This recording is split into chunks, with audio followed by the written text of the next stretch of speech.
The first half of the Cardinals' 2005 season was textbook perfect.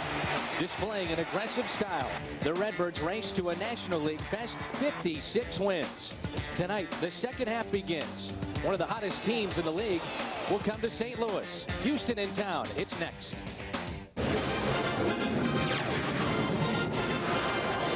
Nice long homestand to begin the second half of the season for the first place St. Louis Cardinals. One of the hottest teams, though, the Houston Astros, will make their way to town. The best records in major leagues. Well, the White Sox, a great first half with 58 wins. And the Cardinals only 2 wins behind Chicago. With my partner Albert Pujols, I'm Dan McLaughlin. Welcome to the broadcast booth. And Tony La Russa has described the push towards a championship as being relentless. And let's hope that's going to be the case in the second half. Well, it really is. And there's some things to be concerned about. You know, a lot of people might say, what about Scott Rowland? But I'm worried about Scott Rowland. I'm worried about Walker. I'm worried about Molina. I'm worried about everybody.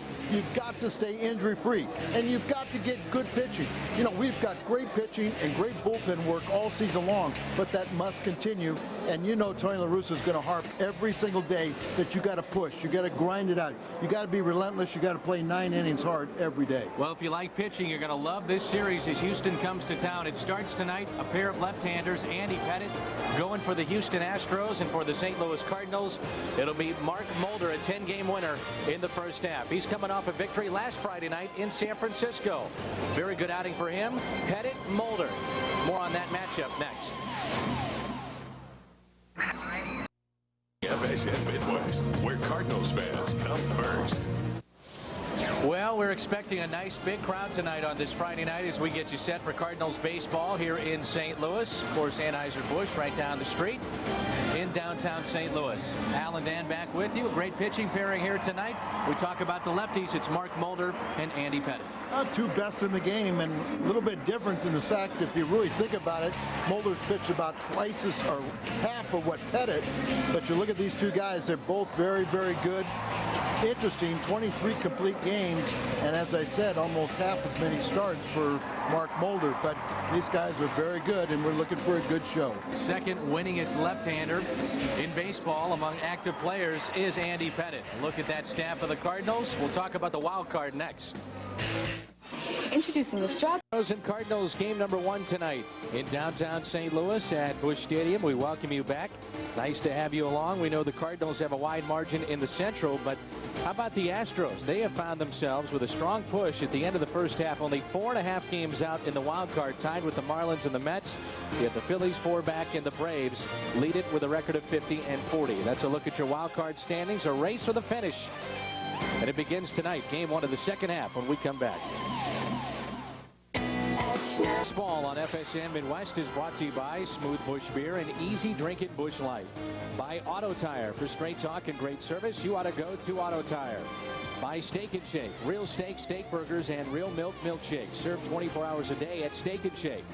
And by Southwest Airlines, friendly nonstop service all across the country. Southwest Airlines, a symbol of freedom. Inside Busch Stadium, Einar Diaz replacing Yadier Molina once again tonight. And the Cardinals trying to improve on their home record of 27 and 16. One of the best in baseball. And against the Central and against a team like Houston, the Cardinals have dominated this year. St. Louis 26 and 9 against the Central Division. And now the Cardinals, with Mark Mulder leading the way, will take to the field against Phil Garner and the Astros. Willie Taveras could be your Rookie of the Year. Will lead it off the Southwest Airlines starting lineup. Then Biggio, Lance Berkman, some familiar names in this lineup. Morgan Ensberg, Jason Lane, Adam Everett, Chris Burke, Brad Ausmus, and Andy Pettitte. Well, let's meet the Cardinals defense, brought to you by Auto Tire.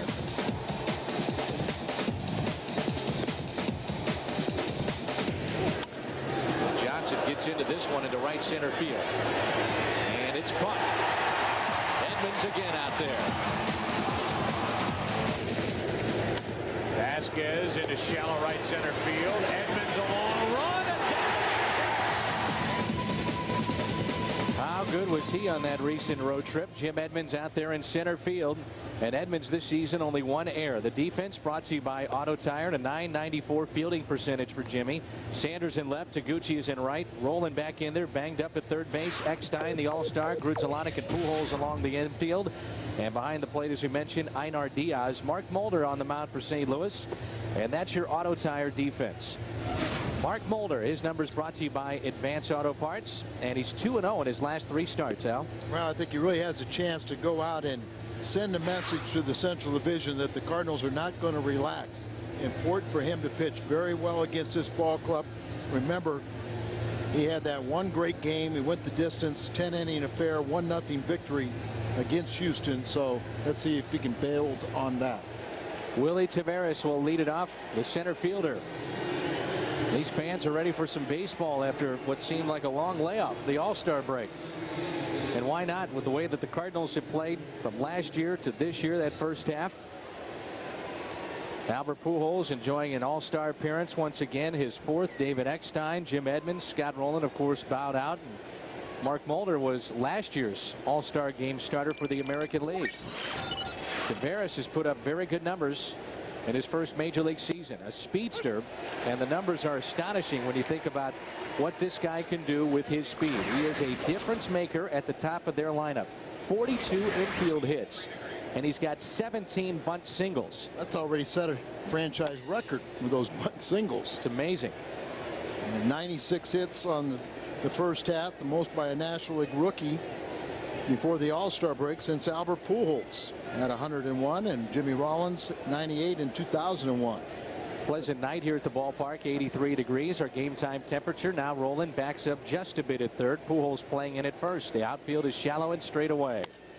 Ground ball backing up Albert. He'll take it himself. A race to the bag, and that's out number 1. Good sign, Mulder getting the ground ball out.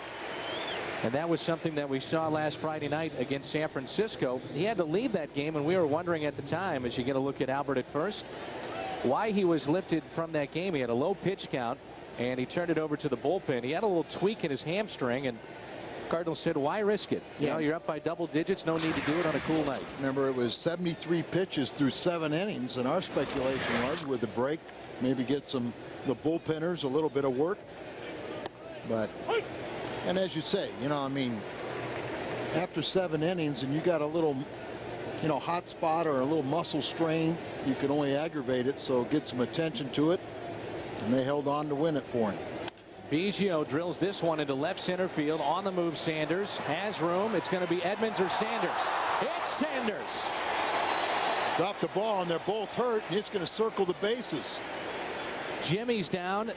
Reggie's down. Biggio is walking towards the plate. Barry Weinberg racing out there to the outfield, and I believe Reggie came up with the catch, and he did. Okay, held. I saw this spot out there. Right beneath the Budweiser sign. I see the same spot you're talking about on that green. It stands out, but Sanders came up with the catch, and let's hope he's all right. Remember, we talked about the keys to the second half. Stay healthy. First thing was stay healthy in here. Second play. So they get tangled up here, and he gets spun around. It looked like Edmonds, right arm got him around the hip and flipped him a little bit. Watch and see if it's his glove hand. Yeah, it gets tangled in there, and it almost looked like Jimmy would come up with it worse. But Reggie's the one that's feeling the ill effects. Way to separate your shoulder, and see his arm gets tangled up in his midsection.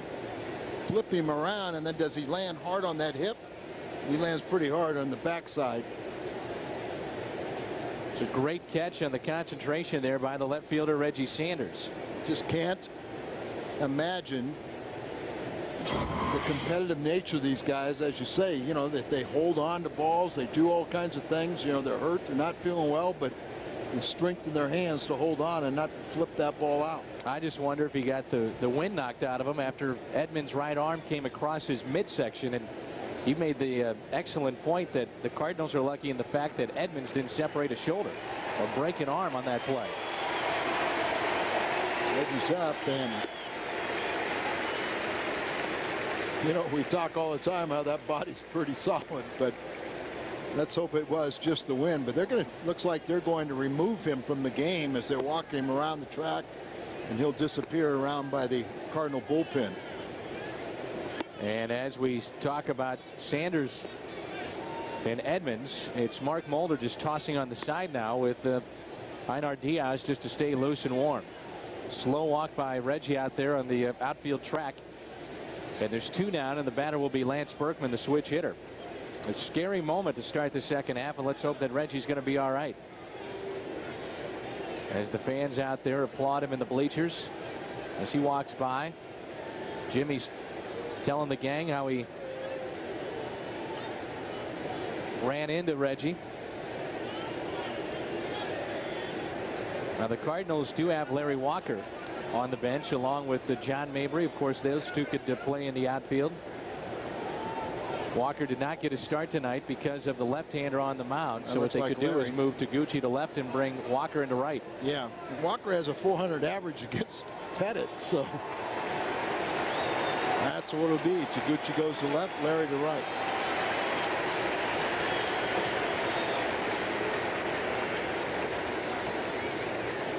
So Edmonds running into Reggie Sanders, who is having just a fantastic year offensively. Really a surprise year by many accounts. And as Al told you before, you can get to the dugout, get to the training room through that bullpen area, the wagon gate area out in right center field. So that's where Reggie Sanders will exit. Jimmy seems to be all right as he stays in the game, and Mulder's still playing catch with Einar Diaz to stay loose. And that was now your 3 keys to success in the second half. Number 1, stay injury free. The Cardinals already a little banged up. Edmonds had that rib problem. Walker's been dealing with a number of injuries out and right. And of course, Scott Rowland with that sore shoulder on his left shoulder. So, I mean, you just, heaven forbid anybody else comes down. Play every day. You're not going to be 100%, but you can play with discomfort. And the batter is the switch hitter Lance Berkman, and the first pitch is taken for a ball up and away. He's starting to turn it around. Well, they feel now that he can finally drive off his back leg, and that has been a problem for him because of the knee injury that he suffered playing flag football during the offseason, right after they were eliminated by St. Louis. Nearly 400 in his last 20 games, and they think they're going to get Bagwell back sometime late this season. And that's something.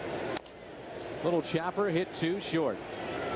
David is there. A 1-2-3 inning for Mark Mulder. But did it come at a price? Edmonds and Sanders in a collision in left center field. Sanders has been lifted. We hope to get word on him soon. Cardinals coming up in the first.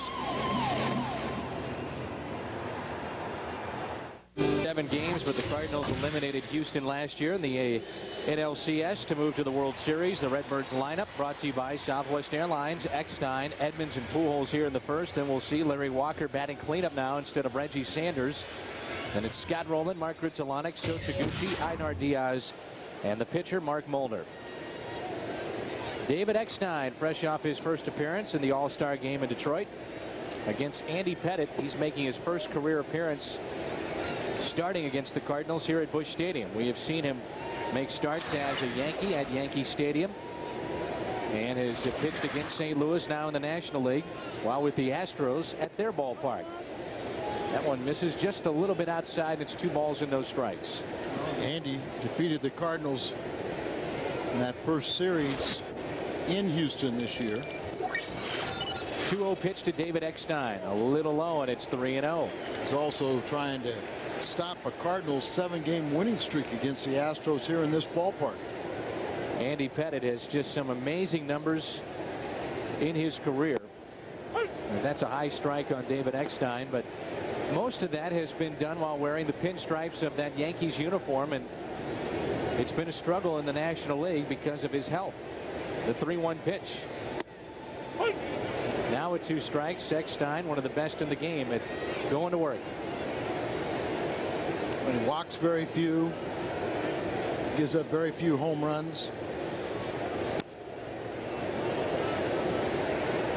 3-0 with a 1.04 ERA in his last 4 starts. And you wonder, though, Al, if you hold your breath every time that Andy Pettitte, if you're an Astros fan, goes to the mound with that elbow problem that he's had. Yeah. Signed a big contract a couple of seasons ago. He left New York, came to Houston, and now he walks the leadoff man. Hustle down the line, David Eckstein. We know that's going to be the case every time. The Rico starter for Houston, Andy Pettitte, his 18th start, record under 500. And the bottom of the screen, like you talked about there, Al, 2-0 in his last 3 starts. Well, and he's, usually goes fairly deep in a ball game. And now it's Jim Edmonds. He's got that great ERA, so not getting a lot of run support. Hitting in the number 2 spot in this lineup, only hitting .211 when he hits number 2 in the lineup for Tony La Russa. Something about Pettitte, he's always been very good in the second half.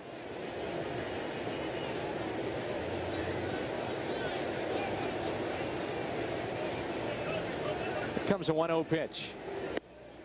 And if Jim is going to bust out of the problems of hitting in this spot in the lineup, he'll have to do it against a guy that has been very tough on him from his American League days and now in the National League. Edmonds is hitting .074. He's just 2 for 27 against Andy Pettitte. On the Cardinals as a team, the first 3 innings are key for Andy Pettitte because St. Louis in the major leagues scoring the most runs in baseball in the first 3 innings, 189 so far, coming into play tonight. That's one of the reasons why they're starting pitchers, and when Pettitte's on the mound, you've got to be aware of his pickoff move. Absolutely one of the best in all of baseball. Since 1995, he has 70 pickoffs, just 2 this season, and in '97 he had 14 in that year. 2-0 pitch. Swing and a miss. Now with a count of 2 balls and 1 strike, traditionally a running count in baseball. Maybe you get Edmonds going by starting the runner. Just something to try to jumpstart Jimmy. Maybe a hit and run where he's committed, because he has had poor success against this left-hander. Yeah, Osman's a pretty good thrower. Popped up down the left field line. Ensberg giving chase, and he cannot make the play. Catchable ball. Would have been a difficult play. Looked like it went off his glove and then into the seats. And the fans gave him every opportunity to catch it. So he gets over there. Look at the fans getting out of the way. And the glove was there. He just failed to make the catch. It's not an easy play at all as you're running, looking in there, and probably had a little more time to turn and set himself and look up and catch it. And I know you and I would not fault a fan for reaching over and trying to make a play, but last night it cost the Boston Red Sox. Trot Nixon reaching over the wall had a chance to make a play against New York. Eventually turned into a home run by Jason Giambi, who has been hot for the Yankees, and it came back to haunt him as Kurt Schilling gave up a home run to A-Rod, and the Yankees came back to win that game. But the fan reaching over got in the way of Nixon. It looked like he clearly would have made the play. Here's a 2-2 pitch to Jim Edmonds. Reaches out and hits it down the right field line. Pretty well hit. And that ball is fair. Edmonds on his way to second. Eckstein being waved home. Now they're going to hold him up. As the throw gets back in from Jason Lane. Eckstein would have scored easily as Lane missed the cut. But why chance it here in the first when you've got the most dangerous hitter in baseball stepping in Albert Pujols? You got to be able to walk. And here, maybe this is what helps Jim Edmonds. Excuse me, swing. Didn't mean to do it, but he centered it enough, and then Jason Lane gets too close to the corner as the ball gets over his head for the extra base hit. So Eckstein reads it well.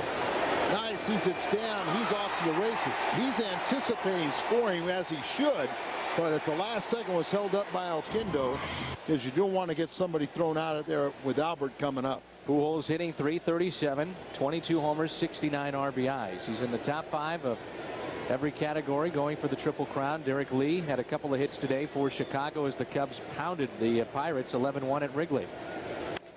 That one is pounded towards third. Ensberg to the plate, and they've got him. Eckstein is gunned down. 5-2 on the play. The All-Star gets another All-Star. Yep, going on contact and swing at the first pitch. A little nubber back to third base, and just simple execution. A good throw by Ensberg. Osmus up the line, applies the tag. Maybe Larry Walker, who thought he'd be sitting here watching this game, maybe he'll get a chance to help out and pick up Albert. Runners at first and second. I saw the numbers that you did as well with Walker. Pretty good numbers against Andy Pettit.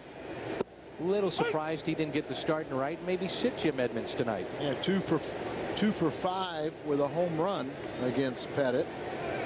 We already talked about Jimmy. 3 for 28 now after his double.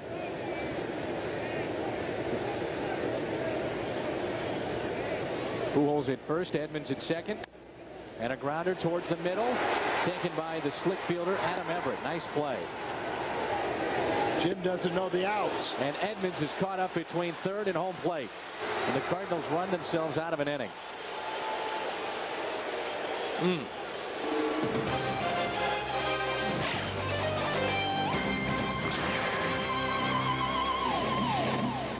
Play goes 6-3, 2-5, and you were exactly right. Edmonds just didn't know how many outs there were. So he puts his head down. He sees the out there. He thinks there's 3 outs, and it's only 2. But Berkman and Osmus and Everett were, Ensberg were alert to it. Before we get too long, and Scrap Iron wanted to pass this along too, but congratulations to you and Libby. I appreciate that. How is Luke Michael doing today? He's enjoying the ball game at home.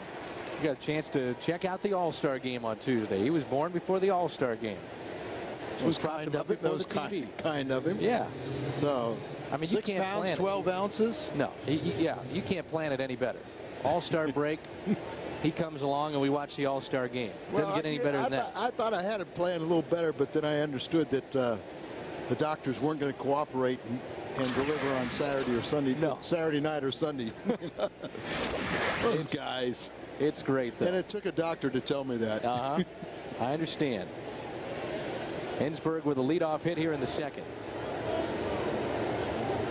The only problem, Al, is somebody would have to deliver it on Sunday night. It's not going to happen. No, that's right. Couldn't have planned it. Congratulations. Thank I'm you. happy for you. It's been a blast already. Here's a 1-0 pitch. Past a diving David Eckstein, and back-to-back hits here for Houston. Boy, isn't it true where you miss a scoring opportunity and all of a sudden everybody drops their head a little bit. That's why a pitcher really has to go out there and pick up his defense. Let's see the location. And pretty much out away from these guys. That's the one thing we want to concentrate on, is see if Mulder will pitch inside. Keep guys on us. I don't know if that first inning could have gone any worse for the Cardinals, losing Reggie Sanders on a collision out in left center field and then running themselves out of an inning. Runners at second and third, and nobody out with Pujols at the plate, and they don't score a run. That's kind of the talk with Edmonds before the game, how the All-Star representatives saying they're running on fumes kind of bit. Didn't sleep for 3 days, trying to catch up. And a fastball and a strike to Adam Everett. Made a nice play up the middle on that ground ball that started the 6-3, 2-5 ending play off the bat of Larry Walker. Took a hit away and an RBI. Took a hit and RBI. That ball very easily could have snuck through. Adam Everett was part of the Carl Everett deal from a couple of years ago. And when Jimmy Williams was the manager of the Astros, he told me, he said, wait till you see this guy come up. What we have as far as a defensive shortstop, we're still waiting for him to hit, but this guy can field, and he has proven that at the major league level. And now he's starting to hit too. Yep. Starting to hit. Quite a few extra base hits. 1 ball, 1 strike. Everett's hitting .249, 7 homers and 36 ribbies. And that's past Scott Rowland. Remember, Mulder, ground ball pitcher, has induced 14 double plays this year. The pitching has been outstanding for Tony La Russa and the Cardinals. They've allowed just 10+ hits twice. That's it in the last 16 games, and they've gone 11-5 in those 16 games. And many times, you know, the offense gets a lot of accolades, but it's the pitching is what's kept this team in first half. And in particular in these games, good pitch there by Mulder, catches the inside corner.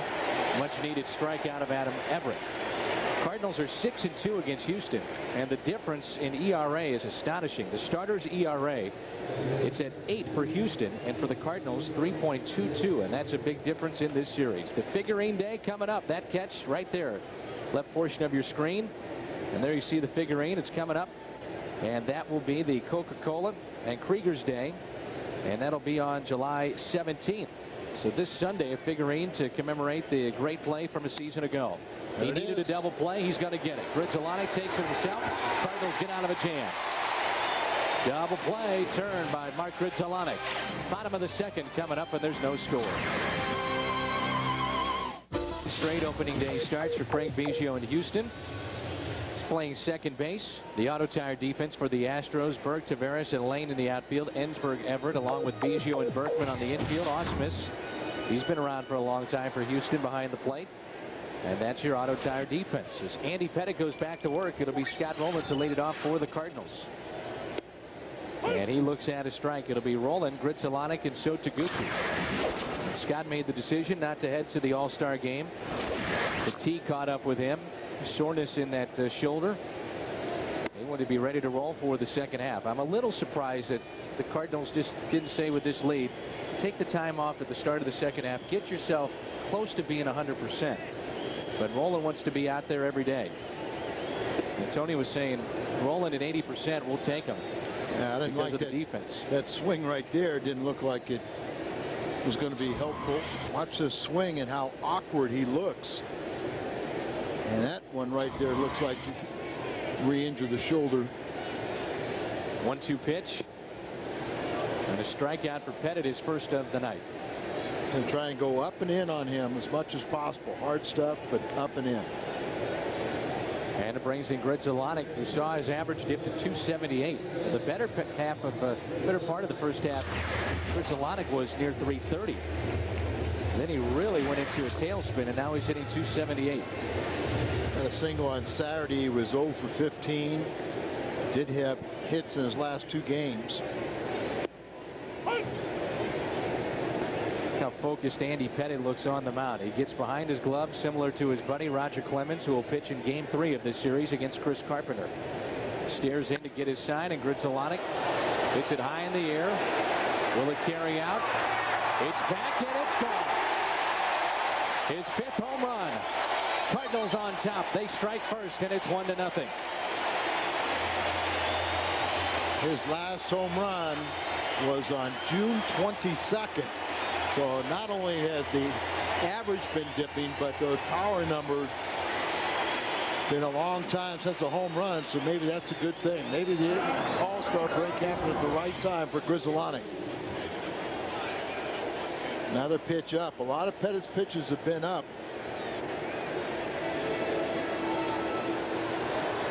Batter will be Sho Taguchi, who's moved from right to left with the injury to Reggie Sanders. 1 out, nobody on, 1-0 Cardinals. Sho Taguchi into center field.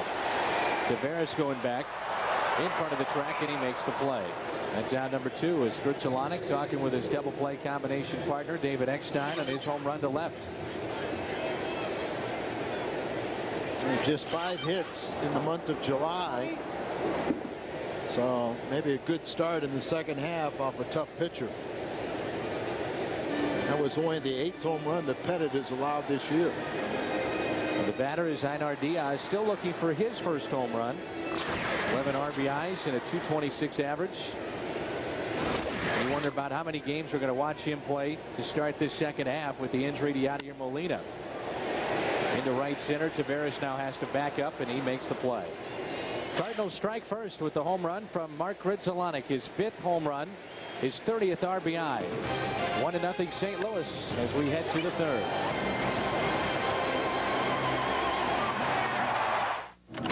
You're watching FSN Midwest, where Cardinals fans come first.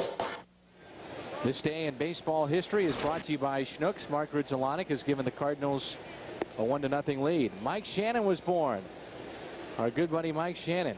Our Schnucks this day in baseball history. And what a birthday present that the big boy got today is his daughter Erin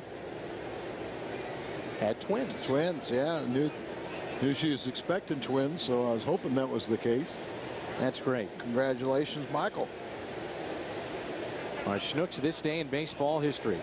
Our buddy Mike Shannon, who helps us out with the pregame show, working with Joe Buck on a special on Fox Sports Midwest that will air at the end of the baseball season concerning the last season of Busch Stadium. And no better guy to have on that program than Mike Shannon, who owns a bunch of firsts in this ballpark by a St. Louis Cardinal. Here's Brad Ausmus. 2-0. It'll be Ausmus, Andy Pettitte, and Willie Taveras. Cardinals took over first place back on April 16th, and they have not looked back as they own the best record in the National League, the second best record in the Major League Baseball behind the Chicago White Sox. And the crowds have been coming out. We expect them to be close to sellouts on just about every weekend night, a bunch of weekday nights as well as we head down the stretch. Well, there are a bunch of seats you can see, but they're all sold. They were selling standing room only. Edmonds with the catch out in center for out number 1. Standing room tickets remain for tomorrow. That'll be Christian Family Day. Standing room tickets remain for Sunday. That's the Edmonds figurine day. And by the way, tomorrow, this is really neat. It's Frechetta Replica 1967 Jersey Day. And all fans will have a chance to win the replica 1967 Cardinals jersey. You think about that 67 squad of Bob Gibson and Lou Brock and Mike Shannon, Roger Maris. And it's compliments of Frechetta Pizza. Kurt Flood. Yep. Andy Pettitte is hitting .080. Javier. You can see why there with that swing. 1-2. The redhead. Red Shandies. And we got, how about Tuesday? You got Whitey Herzog bobblehead day. A lot of tickets remaining for that one. Pettitte waits on the curveball and grounds it to the second baseman. That's 4 straight set down by the Cardinal left-hander. Jack in the box standings in the National League Central Division. The Astros and the Cubs now tied 11.5 games out behind St. Louis at 56 and 32. The Brewers 13.5 out. The Pirates 17.5 and the Reds 21. Chicago behind Kerry Wood wins again today at Wrigley Field in convincing fashion, 11-1 over the Pittsburgh Pirates. Phil Garner saw quite a turnaround last year as he met up with Tony La Russa in the League Championship Series. He's trying to do it again. People thought Houston had no shot to come back and get back in the race, and they have done it. Well, they've been doing it with good pitching. And of course, Phil told me, he said, we'll have a little better idea where we sit after this weekend.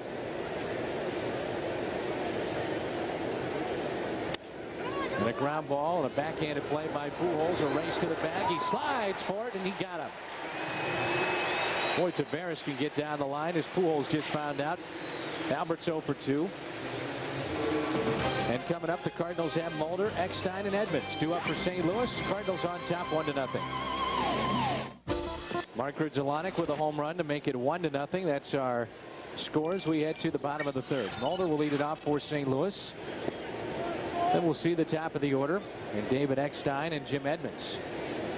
The turnaround for Houston, as we were talking about this prior to that 3rd and final out in the top half of this inning, has been remarkable due to the pitching. I mean, it's been historical in many ways. Coming into the season, only 3 teams since the inception of the All-Star game have been under 500 by 15 games, which Houston was before the break, and ended up in the first half at 500 or better. So the Astros have done that, and the Oakland A's have done that. And prior to this season, only 3 teams had ever done that. Yeah, they actually have more wins than the Cardinals do at home. You know, they're 30-14 at home. The Cardinals 27-16. But boy, a big difference on the road. They are 14-29. Cardinals 29-16. At one point, there was something like 2-21 on the road. And they started to turn it around, in particular because Andy Pettitte was going deeper into games. Roger Clemens has been spectacular. Roy Oswalt, an all-star this year. And it's a leadoff walk to Mulder. And Pettitte's trying to figure out the zone. Cardinal Baseball on FSN Midwest is brought to you by Advance Auto Parts. We're ready in advance. By Aflac. Ask about it at work. And by Rico. How well do you print, copy, scan, fax? How well do you share? I mean, now you have to go back to the St. Louis Cardinals of 1973, the last team to do what? Oh, don't remind me. Yeah. And you finished second in the National League East at that time. That's right. At one time, the Cardinals were like 5-25. I remember an article written by the LA Times.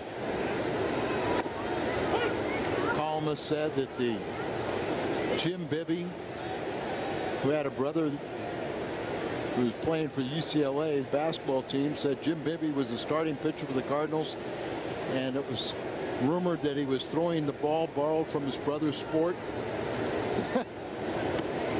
As big as a basketball. Right. Said the Gas House gang would be turned over their graves knowing that a guy named Mike Tyson and Mick Kelleher were taking their spots. The best pitch that Bibby threw that night, or everything was hit so hard, the hardest one was one off the wall or something. Or the hardest pitch he threw was one where he finally hit somebody. So you guys got off to a pretty rough start. 5-25. And turned it around to finish 500, 81-81 in second in the East Division of the National League. When you think about the Central Division, for the most part, since '96, it's either been Houston or St. Louis, and mixed in there a couple of times the Chicago Cubs. Back in 2003 and then in '98, and outside of that, it's St. Louis or Houston. A lot of people believe that the wild card again will come from the Central Division of the National League, as the Cardinals, of course, beat Houston last year. Nobody really wants to win it in the West. Braves are starting to get healthy. The thing about Atlanta that stands out to me is they've been doing it without Chipper Jones, who arguably is their best player. Andrew Jones has finally been playing up to his potential, and they've done it with all those rookies in that lineup. Yeah, and Bobby Cox, somehow, some way, they just get contributions, and now they're activated a couple of the big boys, but Hudson and Hampton tonight. They'll pitch this weekend. Chance at a double play. That's 4, that's 6, and that's 3. So Pettitte spoils that leadoff walk. Good turnout there by Everett and Biggio. And with 2 down, the batter will be Jim Edmonds, as he doubled his first time up into right field. Unfortunately, the Cardinals, if they do advance to the World Series, will not have home field advantage. I think you can look at the All-Star game and say that Bud Selig has made it better, at least because of the fact that guys now are using strategy in the All-Star game. But to me, I hate the fact that the most important game of the season, which is Game 7 of the World Series, is decided by what really is an exhibition. Well, yeah, and I think you just tell the managers that no longer do you try to get everybody in. You got to play to win. But I don't like it. Tony was 3-0 under the old system. Let's go back. 2-0 here on Jim Edmonds, who picked up his 3rd career hit against Andy Pettitte his first time up. Launched into right center. Will this one ride out? It will not. Caught at the track by Willie Taveras. So a walk, then a double play, and a long fly ball out by Edmonds. We head to the 4th. Cardinals on top. They're down 1-0.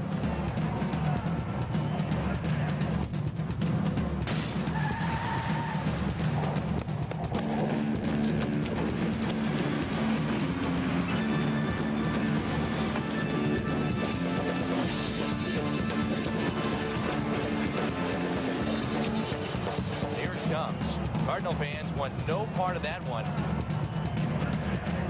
Mark that ball, return to center.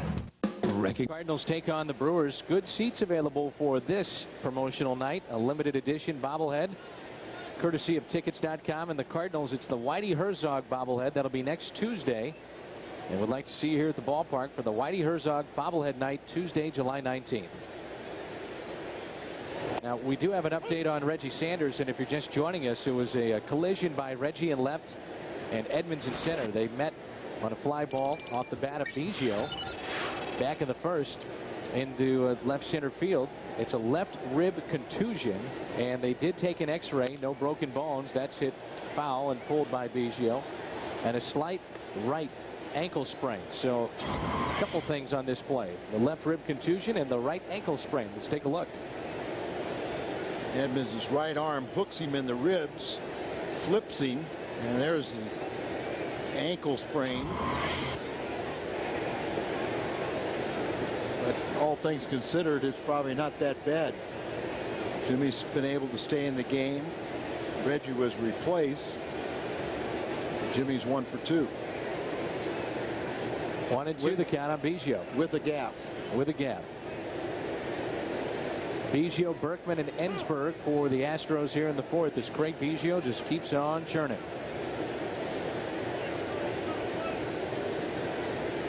Came in with a .288 average, 13 homers, and 40 RBIs. Chops this one to second. Gritzolonic to his left, quickly to Pujols. Boy, a lot of ground ball outs, and when they have picked up hits, it was back-to-back hits back in the second. It was 2 ground balls, one through the hole in short third, the other one up the middle against Mark Mulder. Well, I think that was one of the things Mark was finding out, that he's used to getting a lot of ground balls, but at times this year they were finding holes and going through the infield. And that was one of the reasons why they were saying that you were becoming so dominant pitching away that guys were getting a little better swings on you. So pitch on both sides of the plate and you'll start neutralizing. It would be great if the Cardinals can set the tone in the series against a very good pitcher in Andy Pettitte. Record doesn't indicate just how good he can be at 6-7. But then you've got an all-star tomorrow in Roy Oswalt against Jason Marquis, and then 2 all-stars on Sunday in the pitching pairing of the day in baseball, Chris Carpenter and Roger Clemens. And it's a feat to come away with 2 of 3 or 3 of 3 against these guys, because since June 15th, Pettitte, Clemens, and Oswalt have gone 11-0 with a 1.09 ERA. That's how dominant those 3 have been. See, Clemens has only allowed 1 run on the road. Wow, look at that play. Backhanded by Rowland, and the pick over there at first by Albert.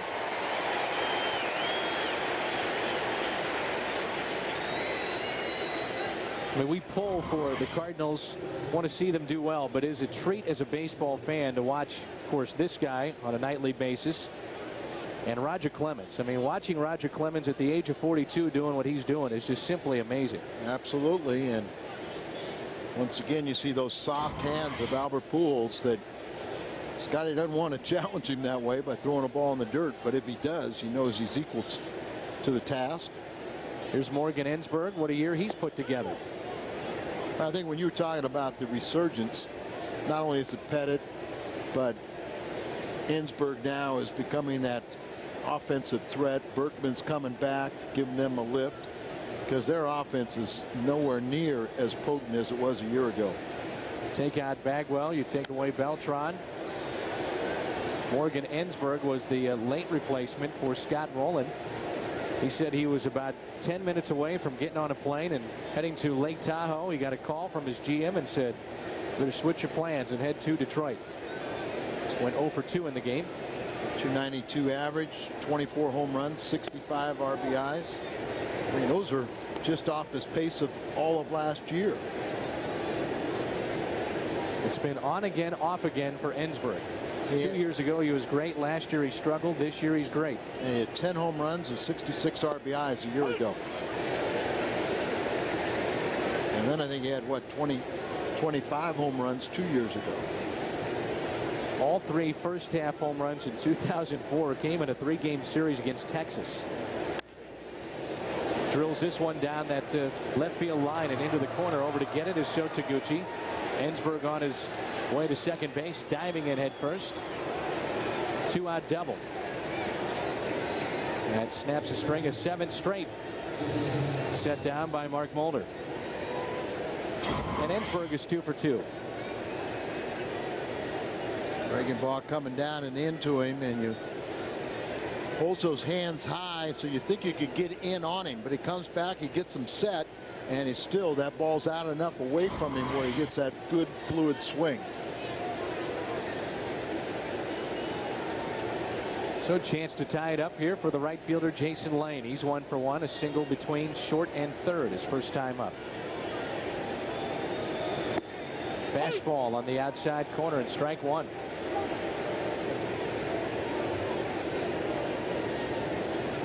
Lane has a lot of power, getting a chance to play. Has not hit for average, just hitting .237. But getting a chance to play has been the key, as our buddy Orlando Palmeiro has been seeing more playing time as of late. Not so much a specialist off the bench for Phil Garner.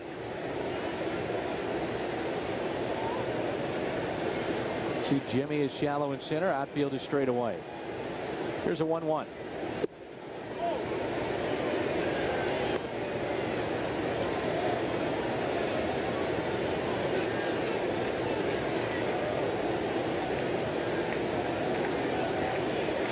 Jason Lane had to switch numbers when they retired the Toy Cannons uniform. 2-1 pitch and a grounder. Another chance for Grzelcyk. He's been busy tonight. The Astros strand their second runner as we head to the bottom of the 4th. Pujols, Walker, and Rowland coming up. Cardinals on top. About hit the Cardinals 4-2, but St. Louis leads it by the score of 1-0. A Mark Grzelcyk home run. And the batter is Albert Pujols. Albert came up with runners at second and third, nobody out, and grounded out as they nailed David Eckstein trying to score from third. And the 1-0 pitch to the All-Star. He's taken for a strike, 1-1. You know, I think Albert has just spoiled us so badly, as it just seemed like there's so many times that he hasn't come through this year, but he's got a .380 average with runners in scoring position. But, you know, sometimes we come to expect so much out of him, and he's delivered so many times that maybe it's not fair for what we think. We expect him to deliver every time. And he pretty much has throughout his career. Well, it's a hitter's count here with a count of 3 balls and 1 strike. Against Houston this season, 3 home runs, 6 RBIs, and a .344 average. The 3-1 pitch from the lefty, Andy Pettitte. Grounded sharply to first. Berkman, and covering his Pettitte at first. He tried to shoot it towards the right side. They had a shift on in the infield, and a good play there by Lance Berkman. The Best Damn Sports Show period, the greatest nightly sports show on television, with host Chris Rose and co-host John Sally, Rob Dibble, and Rodney Peete. It's the Best Damn Sports Show period tonight after the post-game show, only on FSN Midwest. And the batter is Larry Walker, followed by Scott Rowland. You think about that first inning and the opportunity that the Cardinals had and wasted that opportunity. It's things like that that stand out that good teams can overcome, and the Cardinals have done that time and again over the last year and a half as Walker swings and misses. Got to button up his jersey. The birds on the bat, one of the best jerseys and uniforms in all of sports. Here comes an 0-1 pitch from Andy Pettitte, and it's 0-2.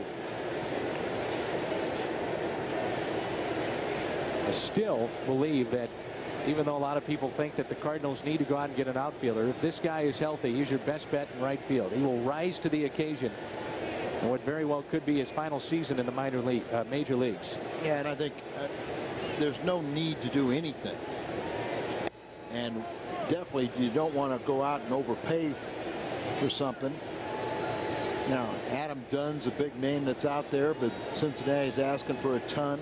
David DeLucci, Austin Kearns. Cardinals had interest in DeLucci for the last couple of seasons. Because of the versatility. You know, he could play a little bit in the infield and play the outfield. Wild card, though, is kind of bench. muddled what a GM can do, because you just don't know if you're still in the race. That's a base hit on a 2-2 pitch up the middle for Larry Walker. Let's go back to Albert Pujols' at bat and check out the shift they got on it. Now, Craig Biggio, the second baseman, was playing. You see where here's second base out here, and you see he's the left of that. So Albert's got all this hitting room out here, but you got a pitcher that's very efficient of getting in. That one didn't get far enough in, but they're the only man on the right side was able to haul it in. Really a key right there, having that left-handed throwing first baseman, the glove being on the second base side, just giving that little extra reach, and that's all Pettit needed. Scott Rowland did not look comfortable in his first at bat on a few of those swings. As the ball gets away, Walker thought about advancing, but he'll think otherwise and smartly stays at first base. The Astros are forced to play Berkman at first base for a couple of reasons. Bagwell is injured and out, and with his knee, they don't want to see the pounding that his body would take day in and day out in the outfield, so they move him to first. Tore his ACL during the offseason. Rowland fights it off, but pops it out too short. 2 down. As I said, they're going to just work on Scott in.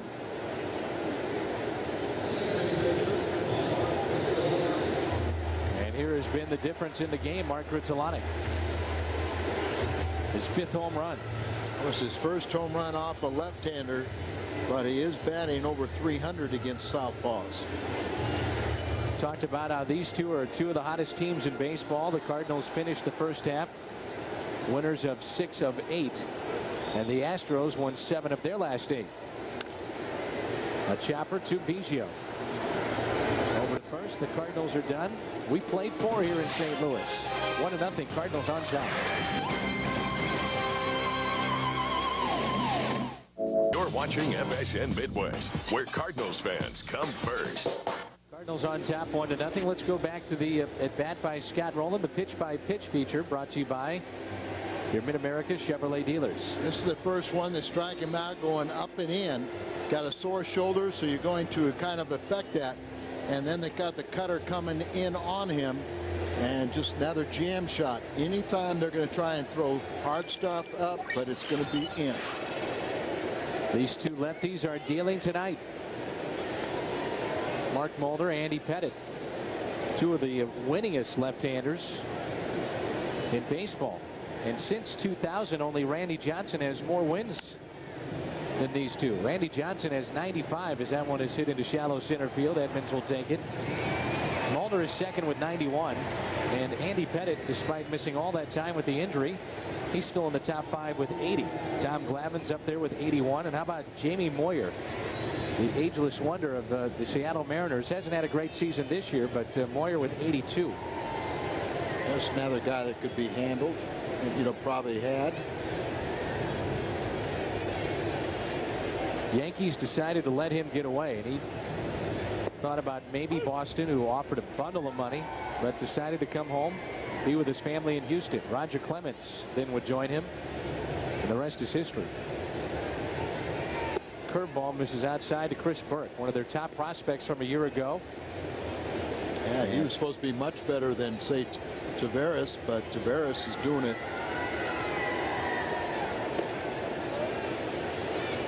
2-1. You can see Diaz just trying to calm down his starter, Mark Mulder.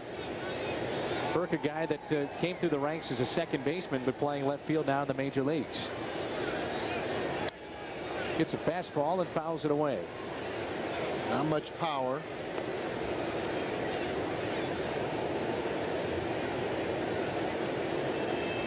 Well, the Astros' decision to buy out Jeff Kent's contract was made pretty easy by Burke and his presence.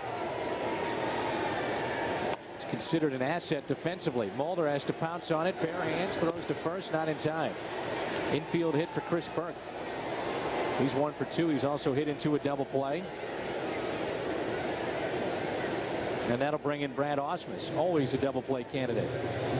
Well, tomorrow the phenomenon continues as the future poker comes to FSN in a weekly tournament with $250,000 up for grabs. It's the ultimatebet.net Poker Challenge tomorrow at 11, only on FSN Midwest. To find out more, you can go to ultimatebet.net. One out hit for Burke, and here's Ausmus. Line to center his first time up. He's 0 for 1.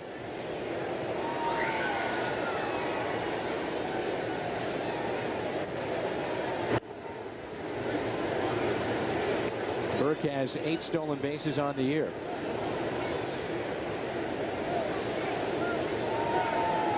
Fifth consecutive season that Ausmus's been the club's regular catcher. One time a Gold Glover. In his tenure with Houston, this is why he's been such a valuable guy to their organization, is that he's thrown out nearly 40% of base stealers while wearing that uniform. That's pretty darn good because he's been there a long time. I remember he's been there a couple different times. He's went to Detroit in there, but been catching a long time. This one is blooped into right. Pujols out, can't make the play.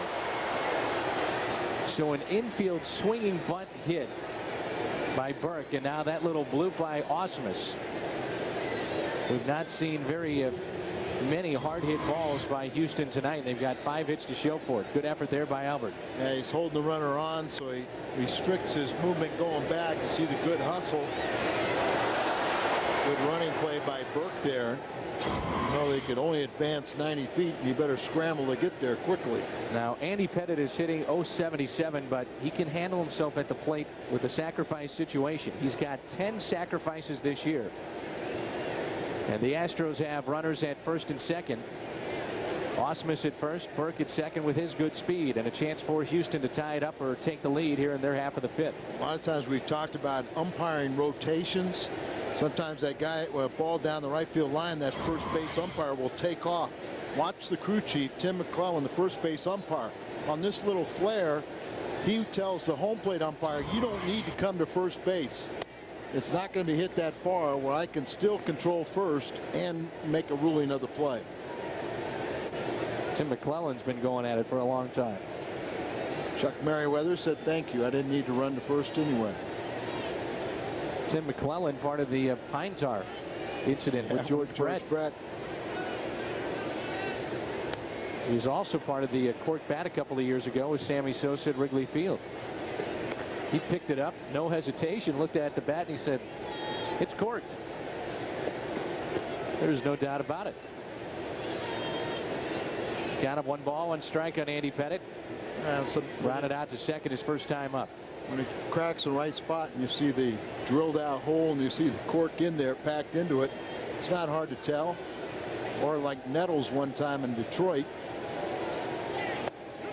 his plug came out and so did the Super Balls. Pettitte offered at it for strike 2. Jim Timmons, the third base umpire, saying yes you did. And I guess we better talk about Mike Everett at second. Well, guys have been trying every which way to scuff the ball. Vaseline on the baseball, a spitball, cork the bat, whatever it takes. Pettitte squares again, trying for his 11th sacrifice on the year. 2-2. One time the spitball was legal.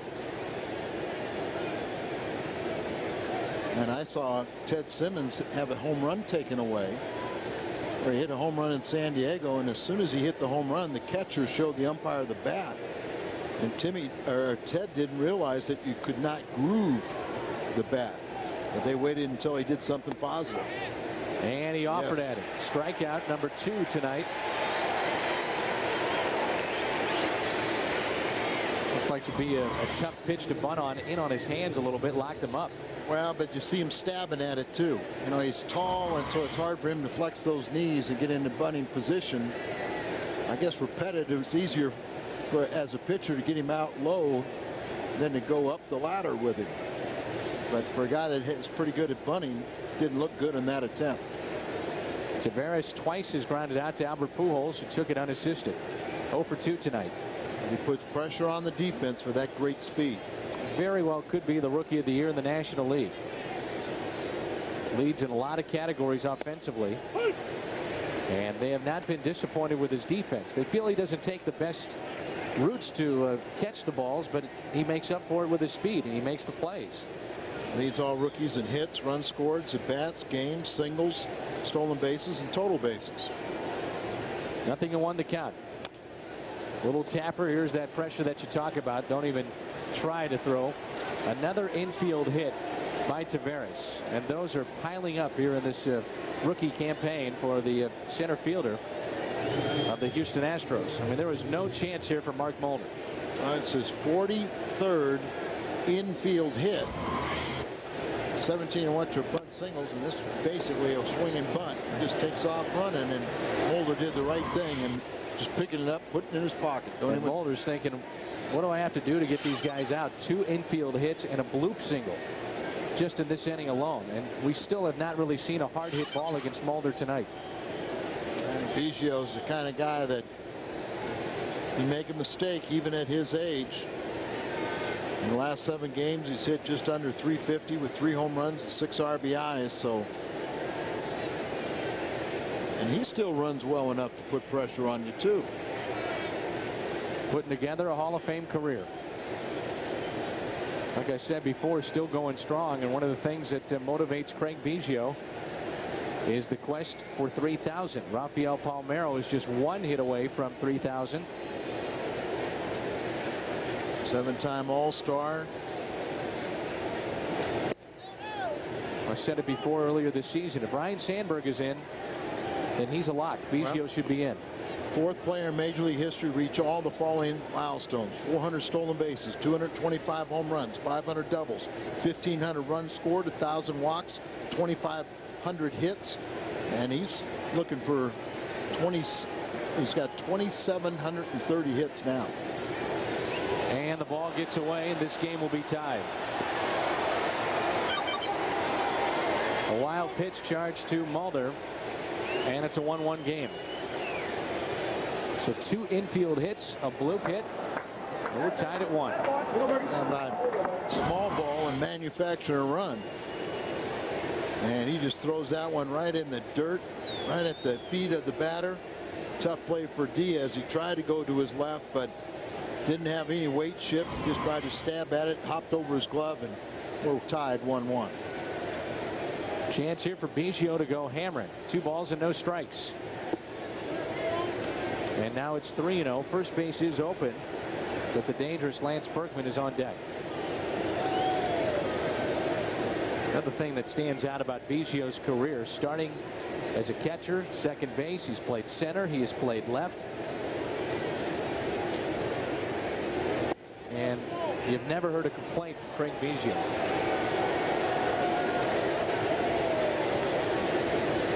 So a walk handed out by Mark Mulder, the first of the evening. And now the bases are loaded, and the batter is Lance Berkman, who twice has grounded out. Ausmus, Taveras, and Biggio on the base paths.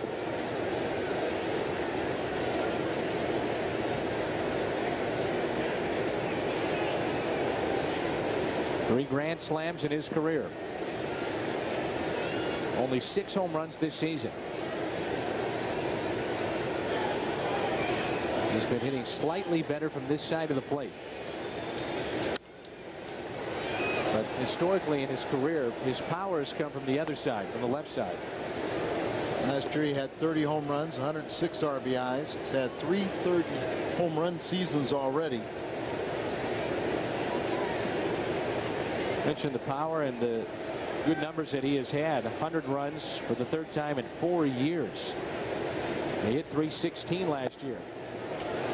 Leads all switch hitters since 2001 in home runs, RBIs, walks, extra base hits, on base percentage, and slugging. I was looking at those home run totals. 26 of his 30 a season ago came from the other side of the plate, the left side. In the hole here, 0-2. What pitch does Mulder want to try here?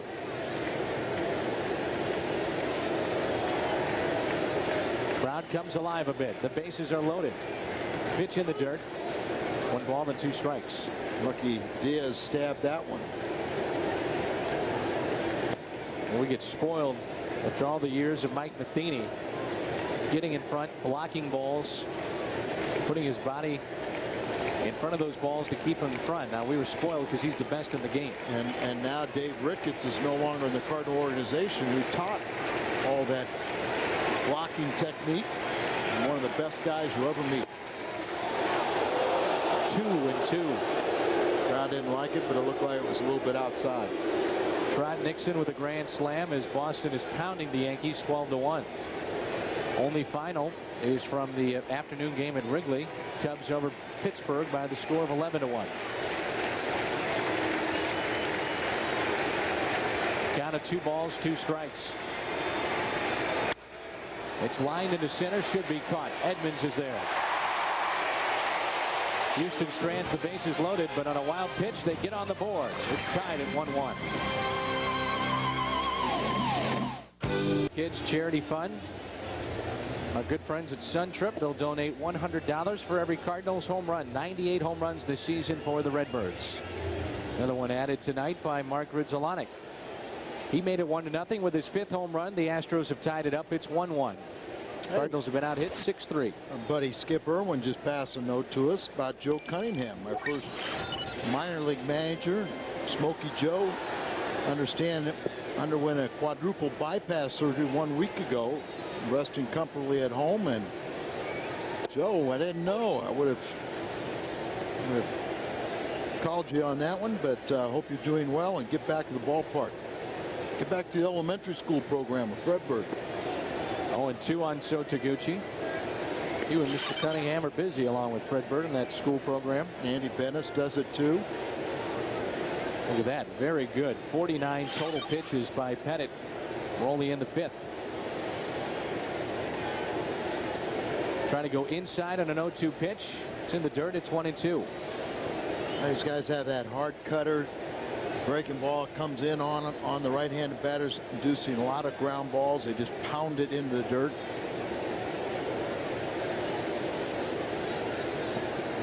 A lot of people look at Houston getting back in the race as a team that legitimately has a shot. The Yankees, on the other side, because of their pitching, they're going to find problems. I mean, Wong, who we saw pitch against the Cardinals in the series a couple of weekends ago here at Busch, just went on the DL. He could miss the entire season. Tim Redding, I believe, made the start tonight for New York. I mean, they're down to Tim Redding. With all that payroll, $208 million, they've got Tim Redding making a start. And some believe they're going to go after the New York native Al Leiter, who was just designated for assignment by the Marlins. Well, that's one thing. They're one team that can overpay for their mistakes. Most clubs have a budget, and if they make a mistake, they don't recover. There's Einar Diaz. Lined out to center field his first time up. Pettit is allowed just the 2 hits. I'll check that, 3 hits. Ensberg stays down. 2 outs. And it brings in Mark Mulder. What's on tap is brought to you by Budweiser. Good pitching pairing again tomorrow and really all weekend long. We'll be back at it again here in St. Louis. The All-Star Roy Oswalt on the mound for the Houston Astros. And Jason Marquis for St. Louis. Marquis is 8-6. Oswalt 11-7. And that game will be on the WB. Chris Carpenter, Roger Clemens on Sunday. With 2 outs, the batter is Mark Mulder. Roger Clemens said he was genuinely touched by what Tony La Russa had to say to him in a private conversation, as Clemens went to Tony and said, get the young guys in, get them their first All-Star experience, give them a taste of what it's like. And Tony quickly said, with all due respect to those guys, they're not, the fans aren't here to see them. If they have a chance to watch Roger Clemens, they want to watch Roger Clemens, and you're going to pitch. And they had a nice conversation that they kept private, but Roger was saying it was one of the greatest conversations he's ever had in the game of baseball. He along with Tony. You know how Tony respects the game, and for what Roger has done in this game, you know, I mean, you're talking about one of the absolute elite players and pitchers in all history. some now thinking he's in that class of the best all-time right-handed pitcher. Has to be. In the steroid era, the juice ball era, and what he's been able to do, and look at his ERA this season, the best it's ever been. Put in play by the pitcher Mulder, hit to short. Everett there. Cardinals go quietly 1-2-3 here in the 5th. We move to the 6th. It's 1-1. Cardinal baseball on FSN Midwest is brought to you by Jack in the Box. Jack invites you to come in and experience ciabatta. It's all about the bread. And by your local Chrysler Jeep dealers. We know a lot of our fans come from out of town, and check out the new ballpark. You'll see some red seats now being installed over there. The upper level of the new Busch Stadium. Old friend Gary Gaetti tucked in that dugout on the Houston side. Of course, he was on that first team of Tony La Russa's here in St. Louis back in 1996. Gaetti, Jose Cruz, another former Cardinal. And the batter is Morgan Ensberg. 1-1 here in the 6th. Ensberg, 24 homers, 65 ribbies. He's 2 for 2 tonight, hitting just below the 300 mark. A single and a double. It'll be Ensberg, Lane, and Everett. And to put in perspective what he's done this year as opposed to last year, you have to go to July 2nd, in which he hit his first home run of last season. And then the previous year, he had 25 homers. And now this year with 24. And that 25 was his career high. Good curveball and a strike. He's 1 RBI away from his RBI total of a year ago. 1 home run away from the career mark in homers. Mulder works from that third base side of the rubber to allow him to get inside on right-handed hitters. They're going to try to do so here. Did you prefer one side to the other when you were pitching? Did it matter to you? Did the hole out there matter to you? The hole?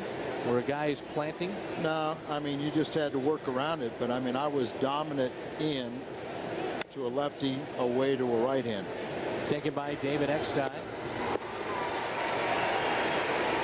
First time that Morgan Ensberg has been retired.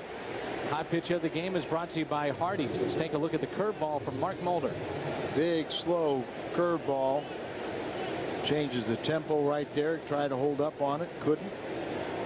That's a hot pitch. And the batter is Jason Lane.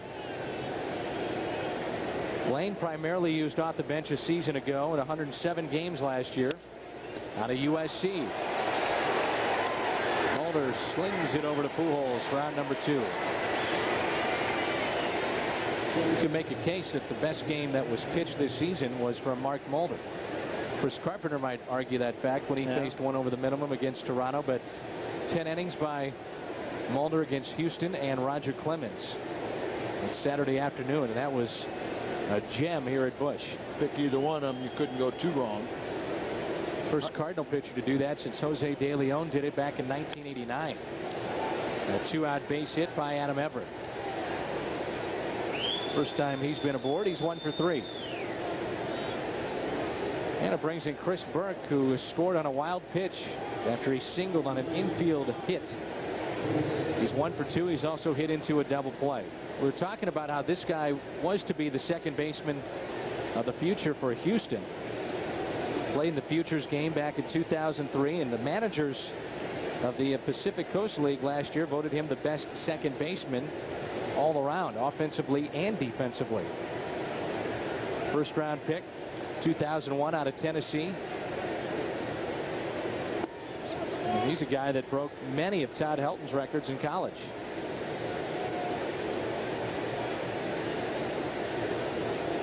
Of course, Todd, a former quarterback, first baseman, and pitcher, closer for the Volunteers. 2 outs, runner at first, a count of 1 ball and no strikes. Make it 1-1. At Happy birthday wishes to Sandra Morgan. Theron Morgan, of course, works in our sales department. One of our top sales guys, and wants to wish a happy birthday to his mother, Sandra Morgan.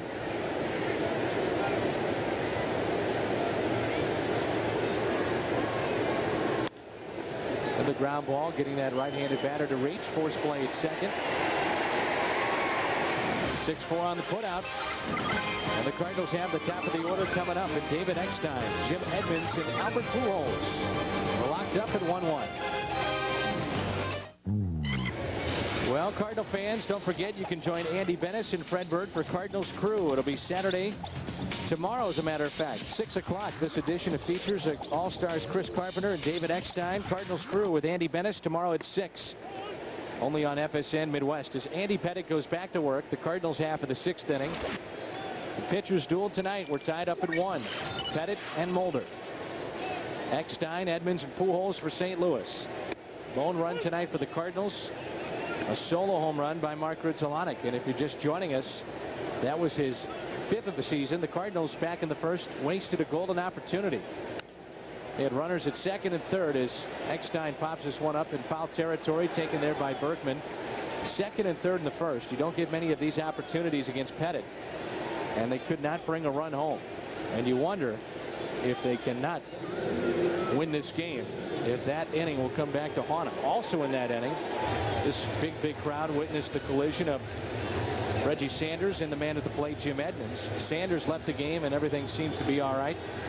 Left rib contusion, had a slight right ankle sprain, and Edmonds, as he got up slowly, said he was all right, thankfully. Had a brain cramp in the bottom half, but one hopper to the second baseman, Biggio.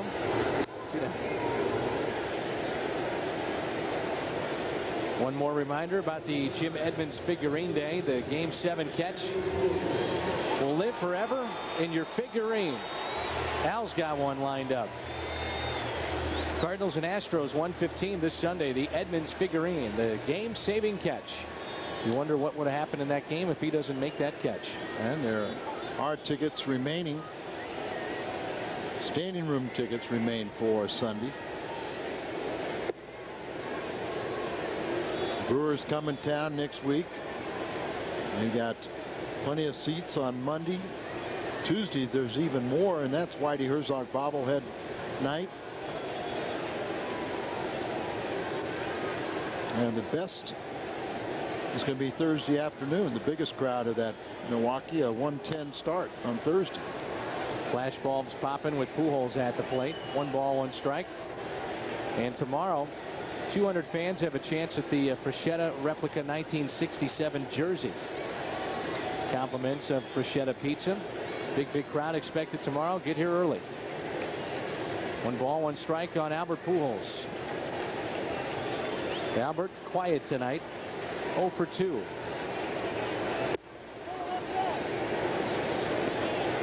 I find this interesting to do this against Albert Pujols. Put a shift on the infield. So there's the second baseman right there, Biggio, and they got him playing to pull a little bit in the outfield.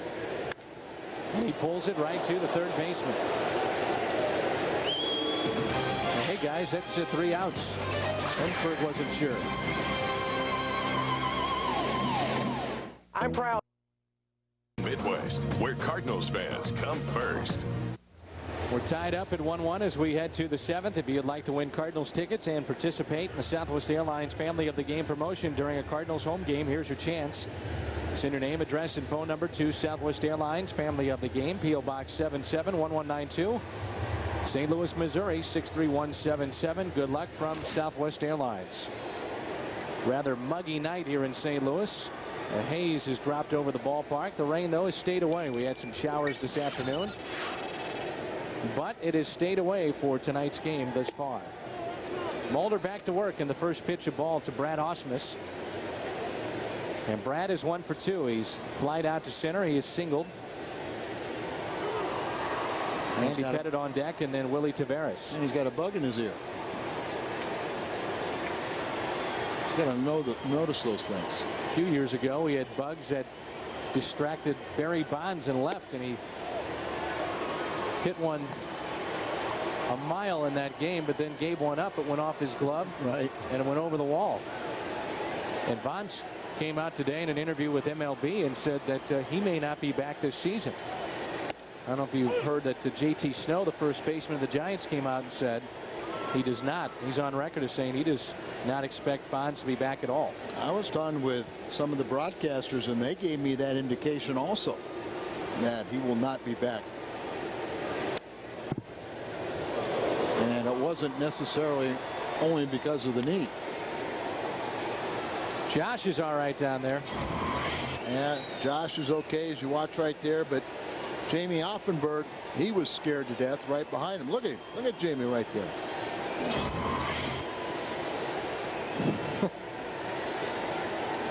2-2 pitch. Up the middle, past a diving David Eckstein and into center field. Really, again, not a hard hit ball against Mulder, but just finds enough space for a base hit. And maybe now Giambi and Bonds and those others will not have to testify, as Victor Conte pleaded guilty to 2 counts. One of selling steroids to major league or professional athletes, and another was income invasion, tax evasion. He's going to have 4 months of house arrest and then 4 months in jail. Could not help himself earlier as Andy Pettitte struck out in a sacrifice situation. He's 0 for 2. Also grounded out to second. You wait and watch. Because of Rolen being very aggressive and coming down at him, you might see the Butcher Boy let him chop away, try and make sure he hits the ball on the ground, show bunt. This time he tries to go up to induce the pop-up.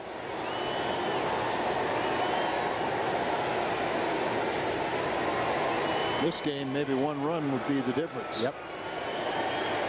Brad Lidge was lights out at the All-Star game as he struck out the side, and certainly considered one of the best closers in baseball.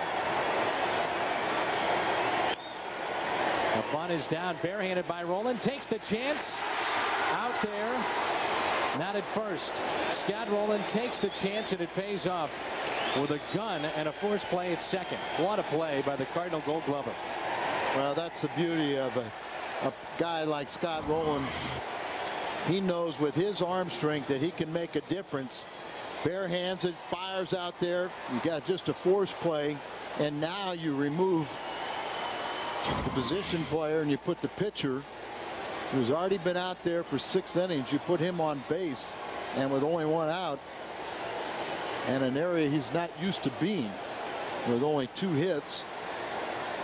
Not used to being out there, and wear himself down a little more. And now it's Willie Taveras, 1 for 3, single back in the 5th. It was an infield hit. This guy can flat out get down the line, can he? Ooh. And scary when you think about a ball in the gap and what he can do with it.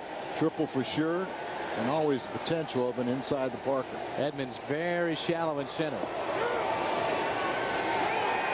Trying to bunt. Strike 2. They might have thrown out Pettitte at second base.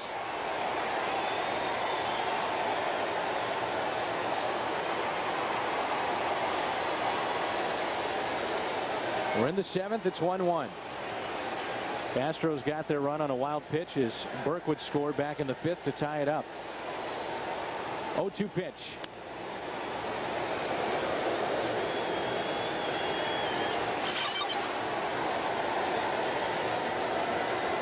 '87 pitches. When he threw that 10-inning 1-0 shutout against Houston, he threw 101. Well, that was in 10 innings. Last week lifted in the cool air of San Francisco with just a little twinge in his hamstring. Through 73. Here's an 0-2. Another ground ball. Eckstein. Grudzielanek.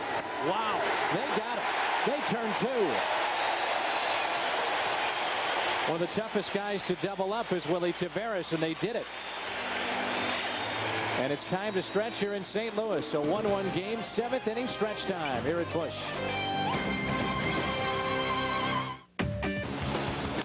Game recap brought to you by Bank of America, the official bank of baseball. Mark Mulder, when he came to St. Louis, we were told he would induce ground balls. The double play would help him out. That has happened here tonight a couple of times. Mulder has gotten 11 ground ball outs tonight.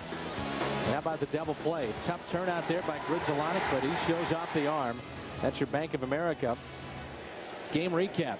That was not an easy double play to turn. Not at all, but it shows you the difference. You know, we talk about Rollins' arm strength, but Grizzolonic's in that same boat, you know, playing second base. How about the Cardinals were there? 2 double plays tonight, have turned 103. And with 2 double plays, the Astros have turned now 75. Yep. Hyundai long drive inning sweepstakes. Don Russell is tonight's winner. The Cardinals hit a home run this inning. Don qualifies for the Hyundai Tucson drawing in September. To register, visit a St. Louis area Hyundai dealer. Walker a swing and a miss. Brought into this ball game off the bench after the injury to Sanders. Not serious though, is that injury. So he's in the number 4 hole in this lineup. Walker, Roland, and Grizzolonic for the Cardinals. 1 ball, 1 strike. The kind of injury, though, you know, there's going to be soreness that lingers over the weekend. We could be seeing an awful lot of this man, Larry Walker. Up and in.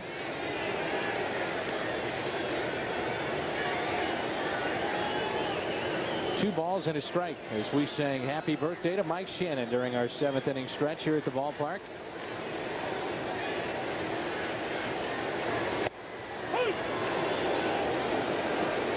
Andy Pettit, a 22nd round pick back in 1990 out of Deer Park High School, just 15 miles southeast of downtown Houston, not too far from their ballpark, the Juice Box.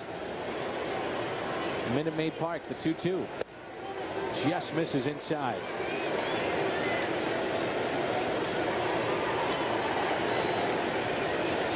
Andy wanted that pitch there. This is the pitch that. That's ball 4, and Pettit looks back at the home plate umpire trying to figure out exactly where that pitch was. He didn't get the inside part of the plate. He didn't get the outside part of the plate. See the differential, 20 miles an hour between his high and low pitches of the evening. He's pitching into the 7th. He's allowed just 3 hits, but he has walked 3. And he averages 1.5 walks per 9 innings. Would this be a good time for Scott Rowland to possibly lay down that bunt and sacrifice? You wouldn't think it if he's healthy, but in this situation it might be. I would not have a problem in this situation. He's not swinging the bat particularly well. He's vulnerable to the inside pitch. Pettit is a guy that has, you know, the ability to run balls in on right-handed batters and tie them up. And it's, as you said, it's all predicated on him not being 100%. They're setting up inside again. And Rowland looks it out into shallow center. Taveras dives and he makes the play. Right. What a play by Willie Taveras out there in center. You know what? It looks good, but that's a routine can of corn for Jim Edmonds because of how shallow he plays.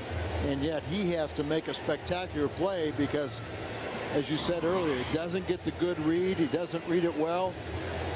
And look at, you know, I mean, look with his blazing speed, he wasn't running hard to get to it. Almost popped out of the glove, too. Almost played it into a base hit. Grizzolonic is homer tonight, his 5th. Larry Walker, the base runner at first. Well, he's got a good move, doesn't he? One of the best. One of the best moves, but you also have one of the best base runners out there, Larry Walker. Sometimes that's the guys you pick off for the guys that think that they're, you know, can't be picked off.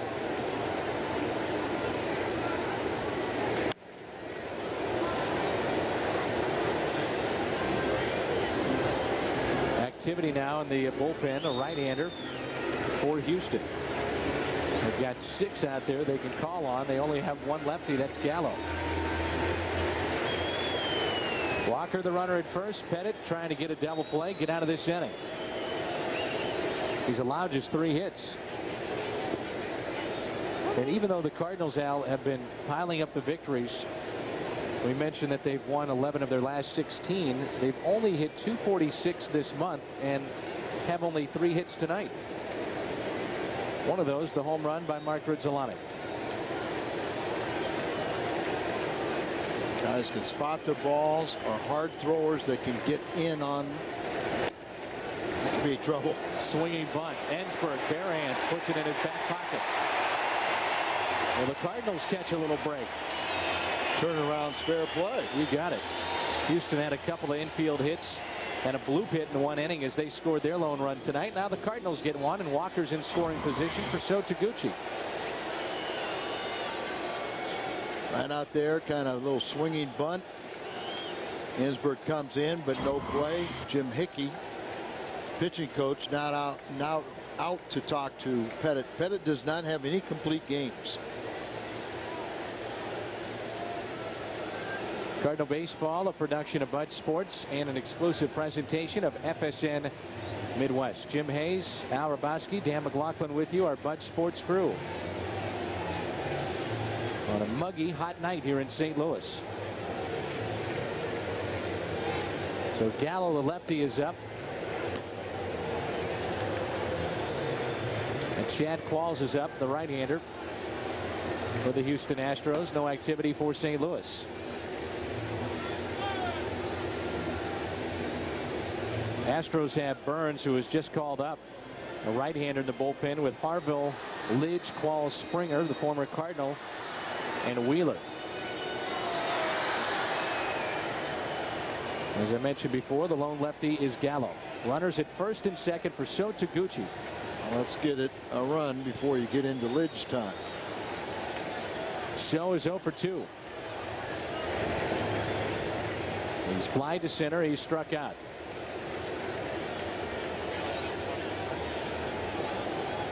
Runners in scoring position. Look at that for So Taguchi. Lofty average of .417, 17 RBIs and 2 doubles.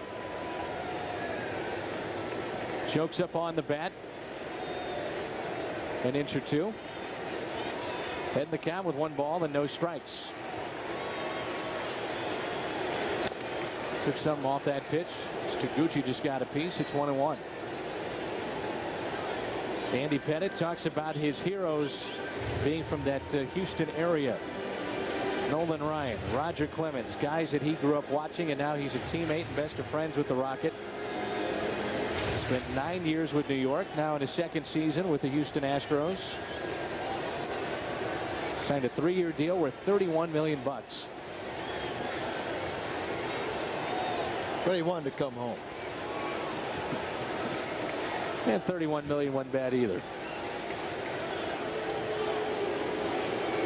But he did turn down some pretty good numbers. Boston 4 years and $52 million. Yankees were at $39 million. But the Yankees, you know, after this whole situation took place where he signed and came over to the National League, they did express concern with his elbow. And that has been a problem in his time in the National League. How about now? It's Boston 17-1. You saw that Curt Schilling came into the game last night for Boston and promptly gave up the home run to Rodriguez. Inauspicious start for Curt Schilling.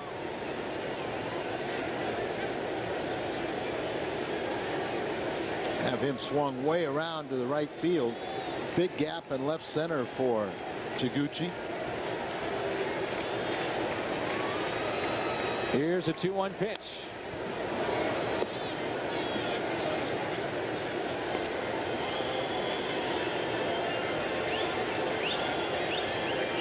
Defensively, you watch Biggio trying to really keep Walker close, and Taguchi has that ability to go to the opposite field. Looked like he took a shot that time.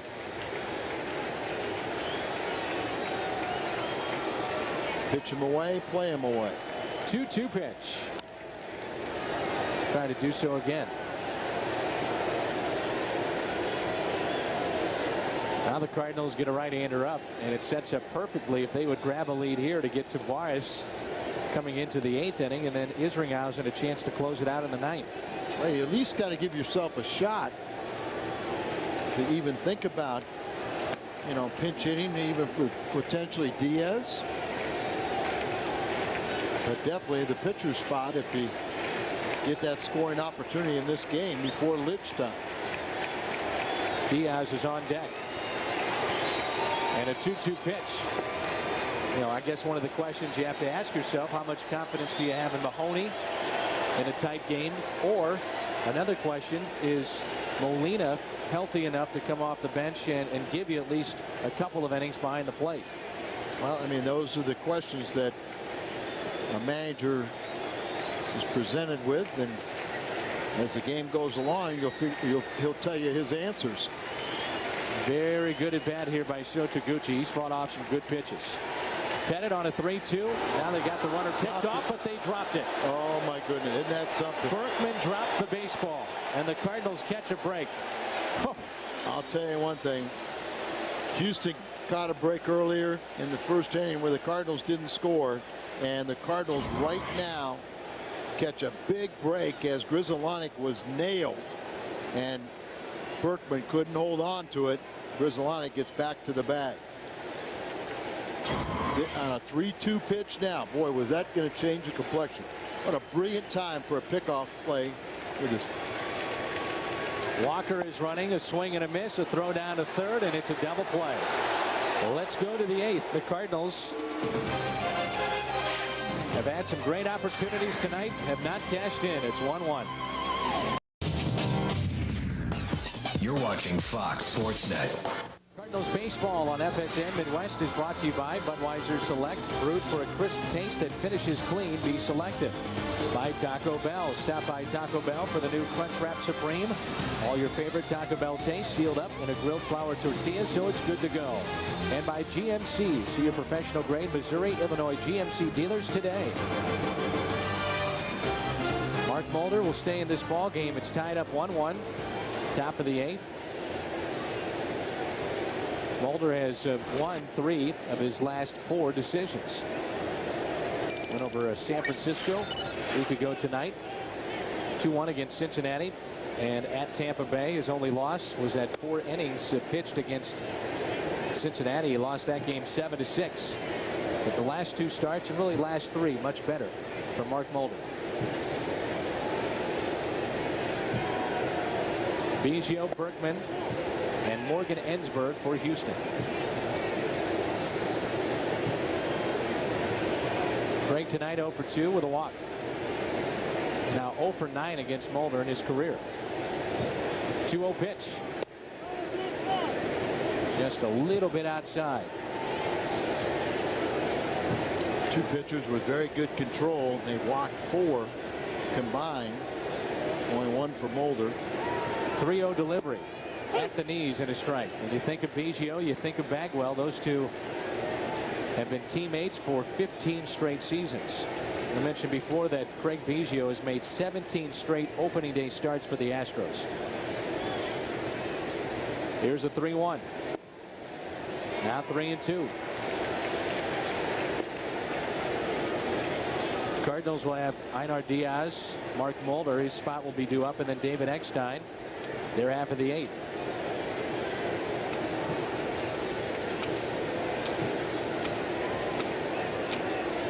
The 3-2 pitch.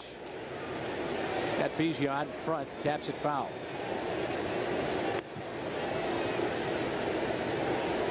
Dan Wheeler is throwing in the Astros pin, so Pettit could be through. And right now we're worrying about Mulder on this 3-2 pitch. Go behind 3-0. Yeah, does have 13 home runs. What's the pitch here? Fastball. Didn't want to change up. Grounder, rolling, charging, on the run, makes the play.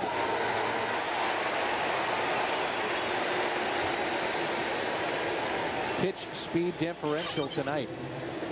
For the Cardinals lefty, 90 is high and 66 the low. As he is pitched into the 8th. Yeah, 24 miles an hour, so you can see how he keep you off balance.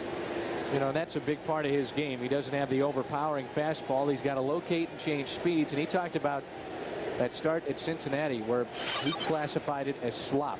That's what he was throwing up there. He was not getting much above 86 miles an hour. And he just, that was Dunn hit 2 home runs off him, the only 2 by a left-hander this year. You know, left-handed batters came in tonight batting 179 against him, right-handers 303. Here's a 1-0 pitch. Fouled back. How about a birthday present for Mike Shannon to go along with those Twins?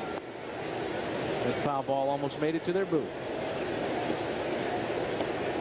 Mike was telling me before the game his favorite, and that was his best present he's ever gotten. On his birthday today, his daughter Erin delivered twins. I have a feeling they're going to be the most expensive present he's ever gotten. Talking there with Jim Jackson, the producer engineer. So who's calling the game up there? At least Mike's not on the phone. I remember the good old days when, before cell phones, when Mike would have the play-by-play and 2 phones working all at the same time. Well, he had the headset. I've seen him with the headset, the cell phone, and the hardline phone. Yeah, well, he used to have 2 hard lines and the play-by-play. That was routine. Par for the course.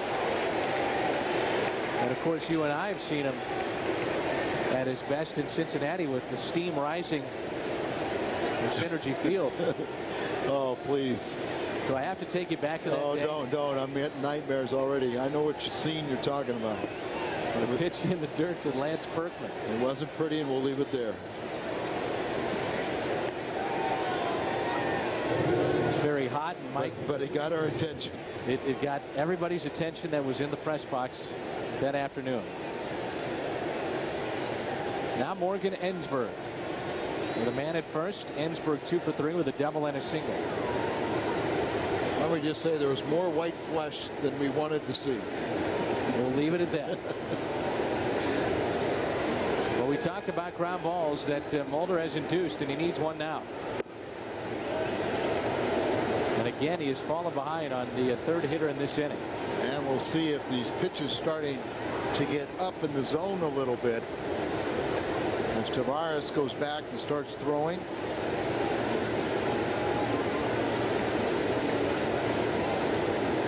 Pitch. You can hear Ensberg run up here in the booth.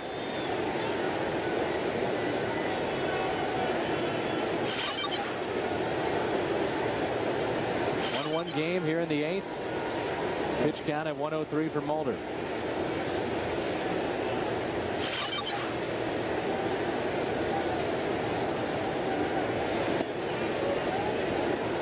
Crossed up Diaz on that last one. And Diaz was really moving and blocked the umpire. Probably watch Diaz here. See, he was looking for something else. He was looking for a breaking ball and started his weight shift and got the fastball, and because it was only mid-80s or so, he was able to adjust it. Sometimes a catcher will make a move or two that takes a pitch away, and you can't as a pitcher, you can't be upset because you threw it the wrong pitch. Here's a 2-1 delivery.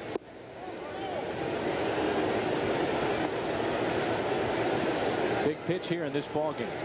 Down 3-1. Pettit didn't like the strike zone last inning, and now Mulder's finding the same effect. In particular against right-handed hitters on those pitches on the corner, low and away. Like where they're setting up. And that's ball 4. So Mulder has walked back-to-back. Batters in Berkman and Ensberg. And that prompts a visit from Dave Duncan.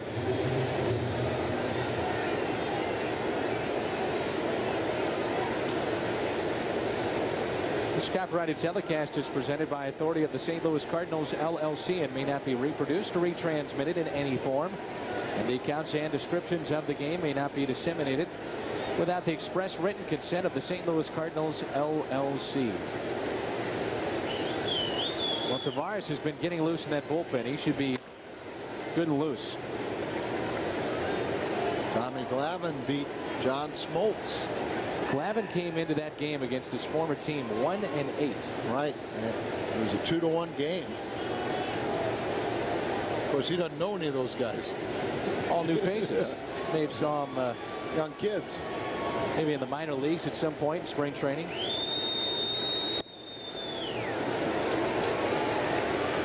Cincinnati over Colorado 4-3. Washington hanging on 3-2 over Milwaukee. Detroit over Kansas City 4-1. It's a good one. Levon Hernandez against Ben Sheets. Here's an 0-1 pitch. Outside, 1 ball, 1 strike on Lane, who is 1 for 3 tonight. Single back in the second. He's grounded to the second baseman Grizzolonic and grounded back to Mulder. Defensively, you can see where the Cardinals are positioned for Jason Lane.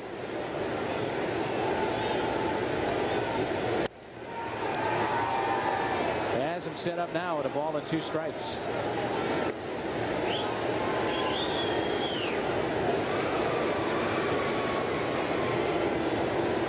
Getting near the end, but Tony's still having confidence in that he can get out of this inning. Got to make a mistake to Lane to really hurt you. A ball and 2 strikes outside. Now, prior to this inning, I think you would agree that Mulder was working at a quicker pace, at a pace that prior to the season he was accustomed to. Sometimes when you're near the end, you don't want to rush things because your body's getting a little tired. Your arm is dragging. So if you rush, you can have further drag. 2-2. He got him. 3rd strikeout tonight for Mulder. Now just an out away from sending us to the Cardinals half of the 8th. So we've got that little sinking action at the end of it. Very well could be his last batter right here, Adam Everett. I think you almost guarantee that. Mulder is due up second for the Cardinals in their half of the 8th. And I say that because I'm assuming he's going to get him out. Right. Burke is on deck. Runners at first and second, a 1-1 game. 2 outs. First pitch by Mulder. He is in the dirt.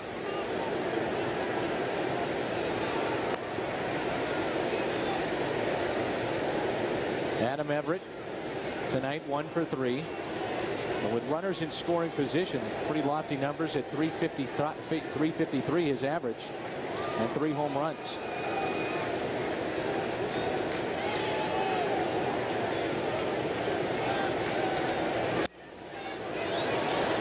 Little blooper. Pujols calling for it. Now it's Grizzolonic. He makes the catch. Mulder strands 2 more runners. He's left 8 on tonight.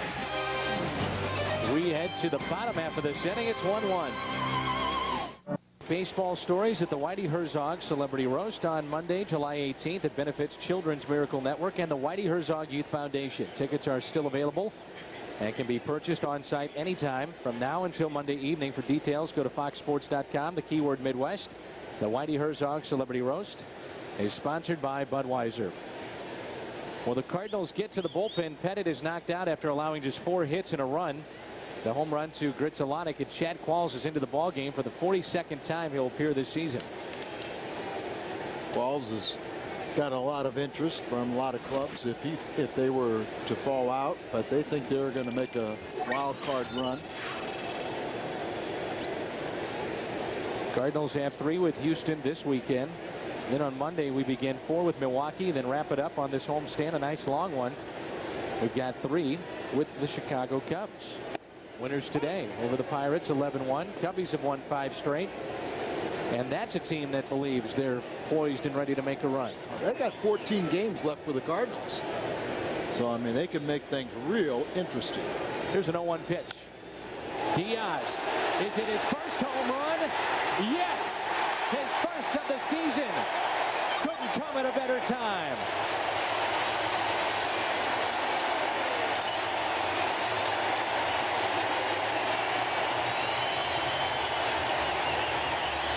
Let's get Izzy up. Let's close this one out. 2-1 St. Louis here in the 8th.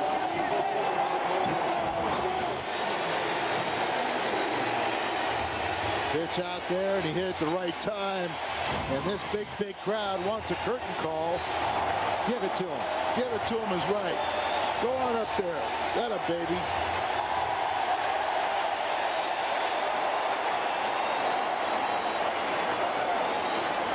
And John Mabry stepped out of the box to allow that curtain call to take place. Mabry on the first pitch taps it foul. So now you just saw that shot of Isringhausen getting loose in the bullpen. Einar Diaz, his first Cardinal home run. What a time to do it. You know, he's not that bad an offensive player. We were pretty excited when we picked him up. He's not bad defensively, but the first game of the year that he caught was probably a nightmare for him. Mabry to the opposite field. Well hit. Burke is back on the track, and he makes the catch. So Diaz did get 2 hits in that game, but defensively it was a nightmare, and I think a lot of people have been down on him ever since, and he hasn't had a lot of playing time, but right now he looks pretty good replacing Molina, and nobody is more happy for him than Molina, and Diaz is always by his side, and they're very supportive of each other. The Astros looking ahead to the 9th inning will have Chris Burke, Brad Ausmus, then the pitcher spot is due up. On their bench they have Lamb and Palmeiro. They've got the switch hitter Vizcaíno, Bruntlett, and Chavez. We're back to the top of the order, and David Eckstein. Kind of fooled me a little bit because Wheeler was warming up in between innings, and I thought Scrap Iron would bring in Wheeler, who's been their outstanding 8th man. But they went with Qualls to kind of bring in Wheeler so later on before they get to Lidge. I don't think he's happy, do you? Oof. Make it hold up. First Panamanian-born player to see game action in a St. Louis uniform is Einar Diaz. Now seeing some more playing time after the injury to Molina. And it's a count of 1 ball, 1 strike. David Eckstein. And look at how all these other guys like Larry Walker got a whole bunch of home runs. They're out there just as happy for Diaz. 2 balls and a strike. Diaz is a guy that you know, we don't put the cameras on him that much. We don't talk about him that much because he doesn't play that much. But we're around the team all the time, and he is always smiling on the team bus when we travel with the guys. And you know what? He's never, you know, you never see a complaint or hear a complaint from him. He's just always ready to do his job and understands he's got a brilliant young catcher to work with. But he'll be ready, and in this case, you know, I mean, look at the playing time. You got 3 games when Molina had the ankle, and now he's been playing 3 out of 4 games since this injury. And Dave Duncan was visiting with Diaz and going over the scouting report and a look ahead to that 9th inning. This week on the Fox Saturday Baseball Game of the Week, 2 bitter rivals meet, and what a shock. It's the Yankees and the Red Sox at Fenway Park. Coverage begins noon Central, only on Fox. Joe Buck and Tim McCarver will have that call. Boston wins today 17-1. So they have split the first 2 of that series. Here's Edmonds. He is doubled tonight. 1 for 3. You know, Joe Buck is hoping for a little more competitive game than that. 0 for 5 against Qualls is Edmonds. I think there'd be any pitcher he'd have an over against from the Astros. Great success in his career against this franchise.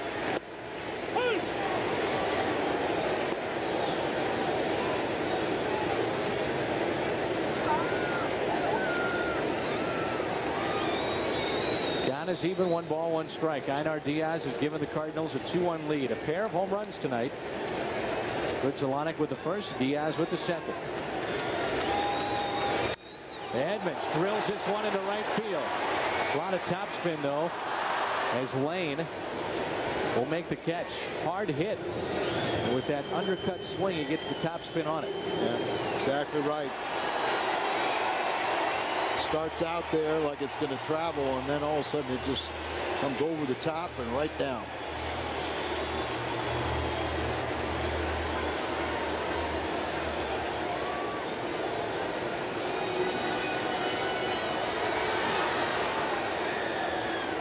Two outs. Here's Albert Pujols. Lined out to third his last time up. And he is 0 for 3. Well, the Cardinals catch a break and get away with their first inning mistakes.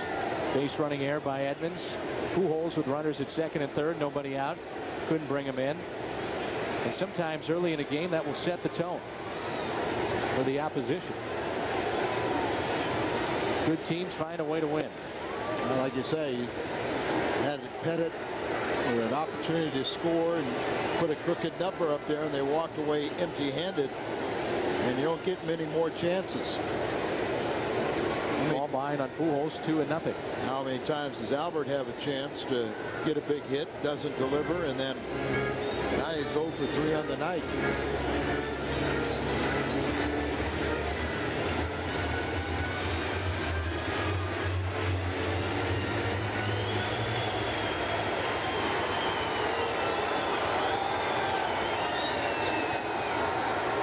Here's a 2-0 pitch. Look at all these flash bulbs popping. And we're told that well over 50% of the crowds that come through the turnstiles on these weekend games are out-of-state folks.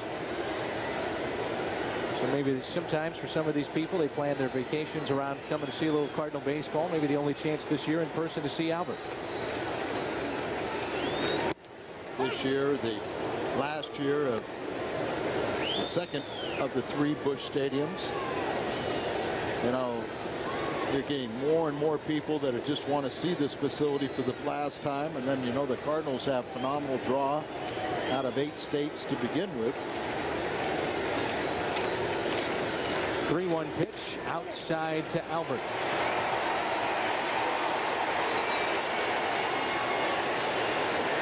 Walker coming up. They're going to go to the lefty, Gallo.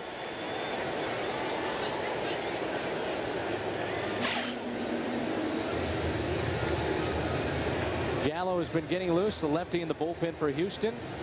Phil Garner goes to that bullpen to face Walker when we come back. In-game alerts, scores, breaking news, and more on your mobile phone for $3.99 a month. Text the word cards to 65246 or MLBGO. Charges will appear on your mobile phone bill.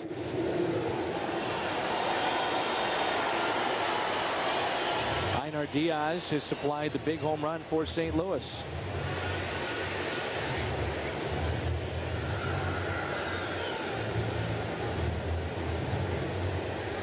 A hero, an unlikely hero, developing tonight in Einar Diaz as Mike Gallo will take over. This will be his 6th appearance.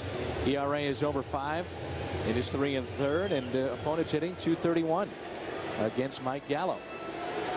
Big crowd ready to erupt once again. The Cardinals have 2 home runs tonight and trying to add to their 2-1 lead, and the batter is Walker.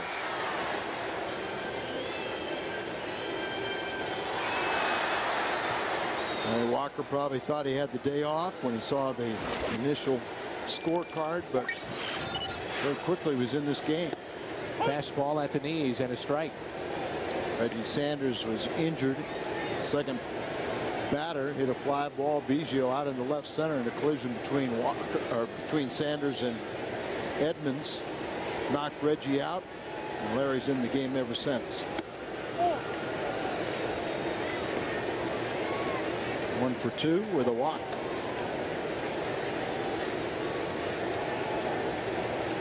Pujols a runner at first, and out at second base David Eckstein. Those 2 reached with walks. Will those walks come back to haunt the Astros as Isringhausen continues to get loose? The 1-1 pitch. Larry didn't like the call. The crowd didn't like the call, as this strike zone is floating around in the last couple innings. Cardinals had runners at first and second back in the 7th, and Walker part of a double play. A strikeout of Sotoguchi, then he was thrown out at third. I mean, St. Louis tonight has had all kinds of opportunities. The 1-2 pitch.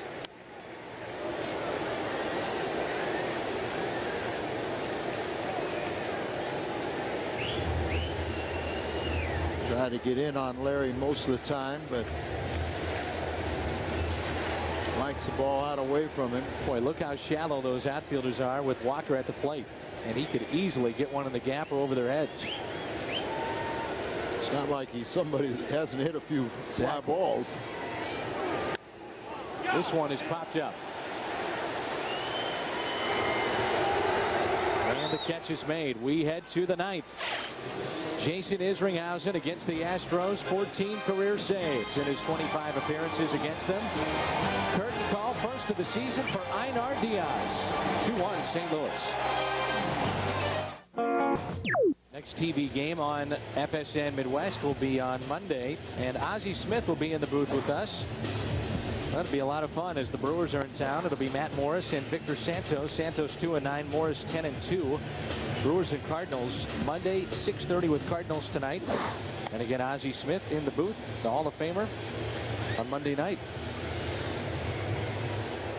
Einar Diaz, the difference in this game. It's 2-1 Cardinals as Jason Isringhausen comes in to pitch the ninth for St. Louis. His next save will tie him third all time and the saves department in St. Louis with Bruce Sutter. Izzy an all-star for the second time in his career. He's saved 25 of 27 opportunities. The ERA is under 2, and opponents only hitting .222 against him. Just seems like it's never really easy with Jason Isringhausen, whether it be a walk or a hit, runners in scoring position, hey, whatever the case may be. But he gets. Sometimes you get bored out there. Yeah, I guess so. You just want to torture your general manager, your manager, broadcasters. You just want to see how they're. But you know what? He gets the job done. Absolutely. Izzy's going to get this job done. 48,420 are paid attendance tonight. Palmeiro will pinch it. Buddy. Had a big home run recently, a game-winning home run for Houston.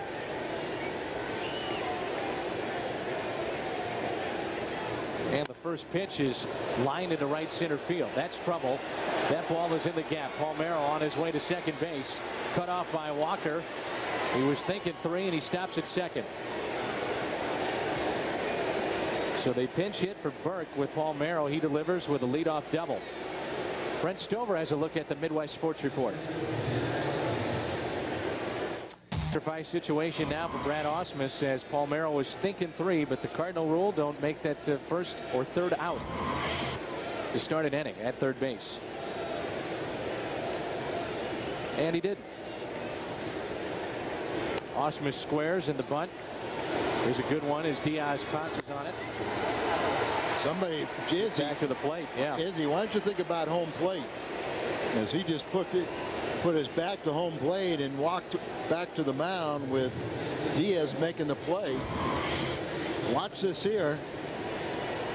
You got Palmeiro heads up, but Izzy comes in and gets called out by his catcher, but now he turns his back to the base runner who's right, is coming over to third base, and then he immediately turned, and both of them are sitting there watching with a vacated home plate. And now the batter will be Mike Lamb as Dave Duncan will give a quick scouting report on this batter that hits from the left side. Mike Lamb.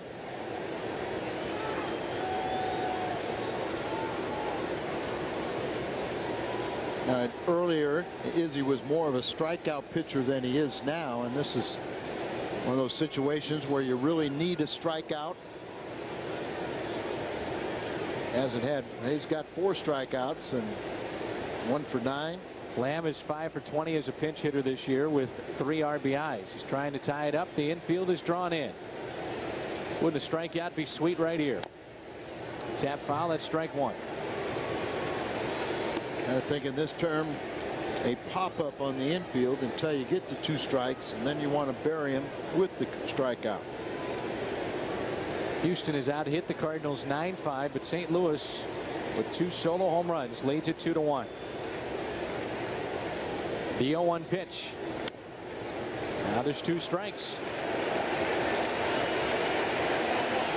Isringhausen has had that great curveball this year. It's back. He throws that knuckle curve. It is sharp. I'd like to see him with 2 strikes and no balls. Nothing in 2 the count. Maybe throw that curveball put it in the dirt, see if that hitter will chase. Well, or maybe waste a pitch away, up and away, maybe get him trying to chase, and then on a 1-ball 2-strike count, throw that curveball where it buckles his knees and fools him. We call the curveball now. Here's the 0-2. Lamb reaches out, drills it down the left field line. That is trouble. Plenty deep to score the runner from third. The catch is made, and we are tied at 2-2. Not a very good one, as just kind of hung up there. Very easy for him to get the sacrifice fly. Of course, that wasn't what you were asking for. You wanted it buried in the dirt. Right. Instead of up in the zone and a pitch to drive here, fly ball. See, it's breaking ball and it's way up there. He had him out in front, but it just hung up there. And Dave Duncan, you know, as a manager or a coach, you can do everything you want, but it's up to the execution of the players, and Izzy doesn't come through. Now keep it a tie game and come back and win it. Cardinals will have in the bottom of the ninth Roland, Grzelcyk, and Taguchi. Taveras has an infield hit. He's 1 for 4.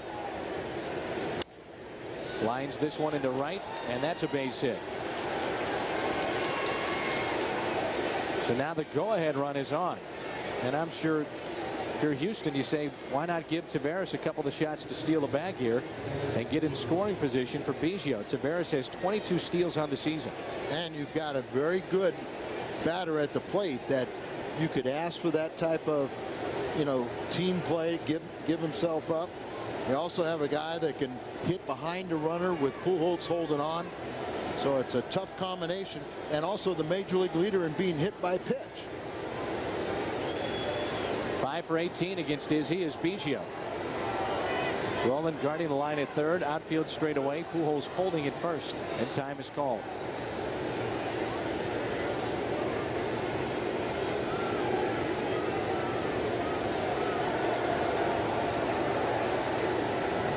Isringhausen talked about pitching to Biggio, where he had great respect and knows that he can punch that ball to right field. So you got to throw enough to be inside to keep him conscious, keep him honest.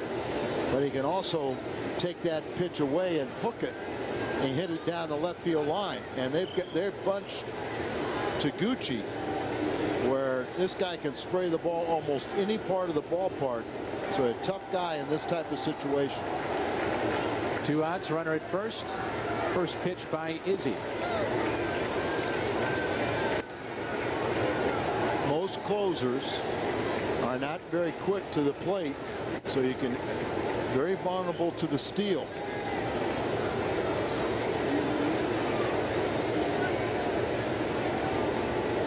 Taveras a little bigger lead this time from first. He's not running, and the pitch is fouled back. 1-1.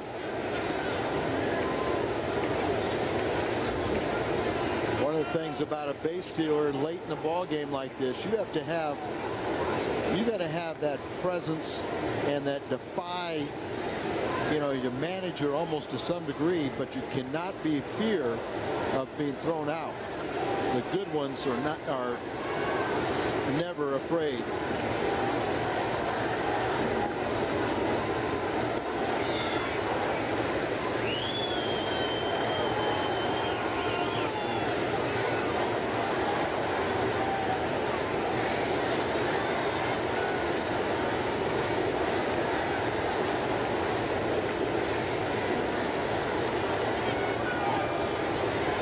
Goes on the 1-1 pitch. They pitch out, throw up the line, save.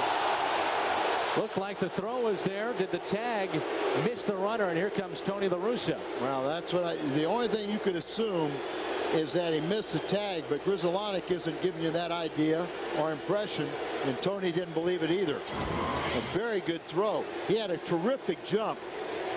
He stole this definitely on the pitcher, Isringhausen, but they do a pitch out, and here's good replay. And it looks like he got the hand. He's out. He sure looked like he was out. See, he comes up on the. I don't know about that now. Looking at that one from view. Tried to sell it. 9 times out of 10, that throw beats the runner. Swipe tag, the phantom tag in the major leagues. The guy is out. Well, but one view, I understand where you're going. One view looked a little bit better than the other. Yeah. Here's a 2-1 to Biggio. Now make it 3-1. Umpire, though, in great position. Mike Everett's right there, and you see from he misses him when they're initially, and he might have got him up on the shoulder. But problem is he sees the fact that he misses the hand. So a really tough play, and as you say, usually when the throw beats it, instinctively they're going to do it. You got to give them credit for holding and making sure. Chance here for Biggio to untie it. Draws a walk.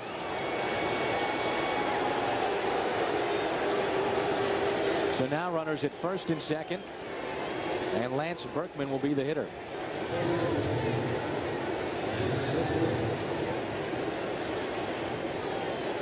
Berkman tonight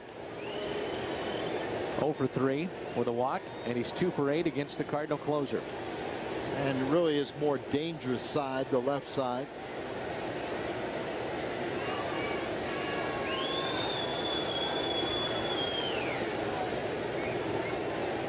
Scott Rowland well off the line at third base. Pujols is on the outfield grass at first. And it's blocked by Diaz. Good job there as this crowd grows a bit restless in this top of the ninth with Isringhausen on the mound.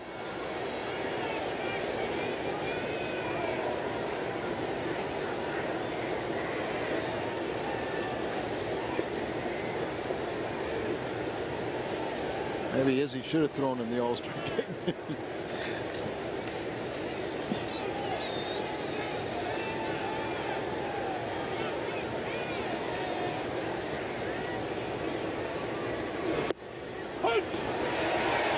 Oh, giddy up on that fastball.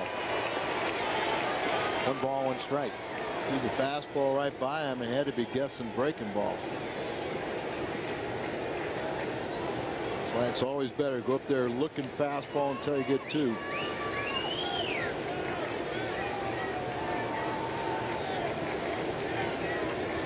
One pitch.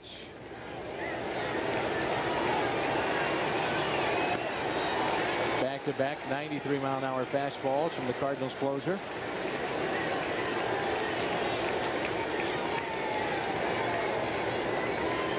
Bill Garner and the Astros trying to get back in the race.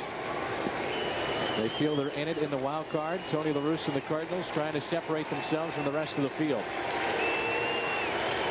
Here's a 1-2 pitch. Cutter at 91 miles an hour. It's 2-2. They take the lead, they'll bring in Lidge. If they leave it tied, they'll bring in Wheeler. St. Pettit goes 7 innings, Qualls, and then Gallo. Runners at first and second, 2 down. 2-2 game and a 2-2 pitch. Swing and a miss. Berkman strikes out. Houston has now left 10 on. Cardinals in their half of the ninth will have Scott Rowland, Mark Ritzelanick, and Sho Taguchi coming up. It's 2-2 here in St. Louis. For the first time, Lincoln Mercury invites you to join the family and pay the same low prices our employees and their families pay. Introducing the Lincoln Mercury Family Plan. Through August 1st, you'll get our discounts on every Lincoln, including Navigator, the mid-size Aviator, the sporty Lincoln LS, and Town Car. Now drive the 2005 Lincoln Navigator at this low Lincoln Mercury Family Plan price. No hassles, no gimmicks. From the Lincoln Mercury family to the American family. Welcome. If you're looking for answers from an auto parts store, get ready. Advance Auto Parts is working harder to help you save money by doing it yourself. Get ready for certified experts who are ready to help. Get ready for answers on any project you can easily understand. Get ready for in-depth information from Advance TV, our exclusive in-store how-to network. Get ready to go from no way to know-how. For all the advice you'll ever need, the first place to go is Advance Auto Parts. We're ready in advance. Call Call it innovative technology, call it high-performance luxury, or landmark precision. But at Acura, we call it the 2005 Acura TL. Its sleek lines and powerful VTEC engine make the 2005 Acura TL both an object of beauty and a force to be reckoned with. Appearing for the 4th time this season for Houston, Dan Wheeler, a right-hander, 3rd pitcher, or rather the 4th pitcher used overall by Houston, 3rd out of their bullpen tonight. Opponents only hitting 182 against him, as Dave Duncan talking it over with his closer Jason Isringhausen, who blows a save tonight. Roland, Gritzelanek, and Taguchi for the Cardinals. Mike Lamb will stay in the ball game and play first base. Orlando Palmeiro will stay in the ball game. He takes over in left field. And speaking of Palmeiro, not Orlando, but Rafael Palmeiro, he inched a little bit closer to 3,000. He got to 2,999 hits. And at last check, that's where he was at. And he's out in Oakland. No, they're in Baltimore. I'm sorry. Keeps on. This year he's back in Baltimore. They're at Seattle, so it's even further away. Scott Rowland trying to bunt his way on, pops it up. 1 pitch, 1 out. Gives you an indication how much he's hurting. If he's bunting here, why wasn't he bunting before as in a sacrifice situation? Right there, I'd rather have him swing away, try to hit a home run. But obviously, he was trying to surprise the defense and get on. Just didn't work. Gritzelanek has homered tonight. He's 0 for 3 against Dan Wheeler. And Wheeler was a valuable guy down the stretch for Houston. He was acquired from the New York Mets in August. Very valuable piece to their bullpen. He had a 2.51 ERA, and opponents only hit .216 against him in his 14 appearances with Houston.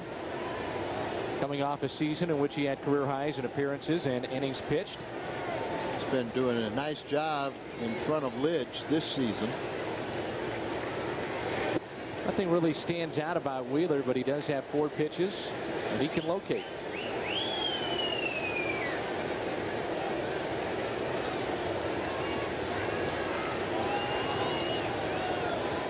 Palmeiro is walked tonight. Rafael Palmeiro. Outside, 2-1.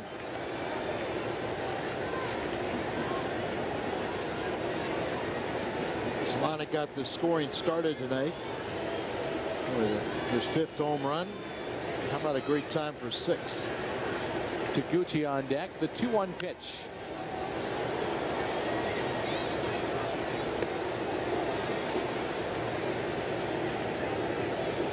Pujols just waiting for his opportunity, studying this pitcher.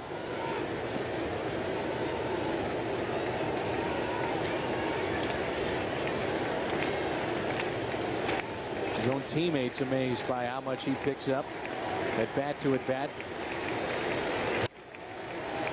In the hole. That's a base hit. Winning run is on. Good night for Mark Gritzelanek. 3 hits. And with Mulder on the mound, he was busy with all those ground balls. 9th 3-hit game for Grizzolanek. Goes down and gets that ball, pounds it through the left side. They're guarding it on, and Albert likes it. Guarding the line in late innings. Not sure that ball whether it would have been snatched by the 3rd baseman or not, but by guarding the line, it easily got through. So is 1 for 4 against this righty. Much of this crowd, a big one tonight, 48,000 plus, ready to erupt. Gritzelanek a threat to steal with 6 stolen bases this year. We talked about it before that in his career, his Houston career, Brad Ausmus near 40% of getting would-be base stealers. Another check on the runner. And the Cardinals are going to steal it off the pitcher, not the catcher.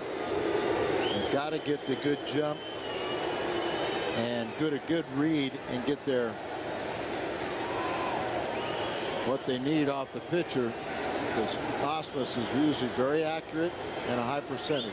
Hitting lanes are open there with Morgan Ensberg just about 2 steps off the line at 3rd. Holding the runner at 1st. And there is all kinds of room into left center field for Sho Taguchi. Smart pitch there to bust him inside, because you can see out there by the Budweiser sign, he gets one in the gap, and Gritzelanek has a chance to score. See all that room there, but they got your third baseman. He's guarding the line, so there's a lot of room right through there. And with holding the runner on and Biggio up the middle, you got hitting lanes on both sides. Show is 0 for 3 tonight.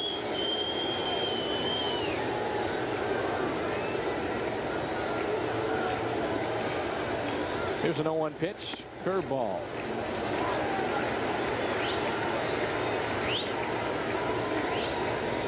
On the right side, we said you're holding on the runner here.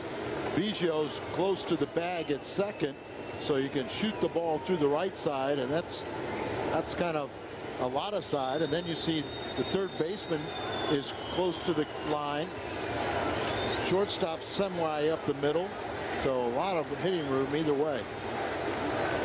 1-1 pitch, runner is going. Taguchi sticks the bat out. And Grudzielanek has got to hurry up and get back to first. 2 outs. Hitting Ramazan, but just kind of threw the bat out there, but just got enough of it to allow the center fielder, Tavares, to get underneath it. Here comes our hero of the night.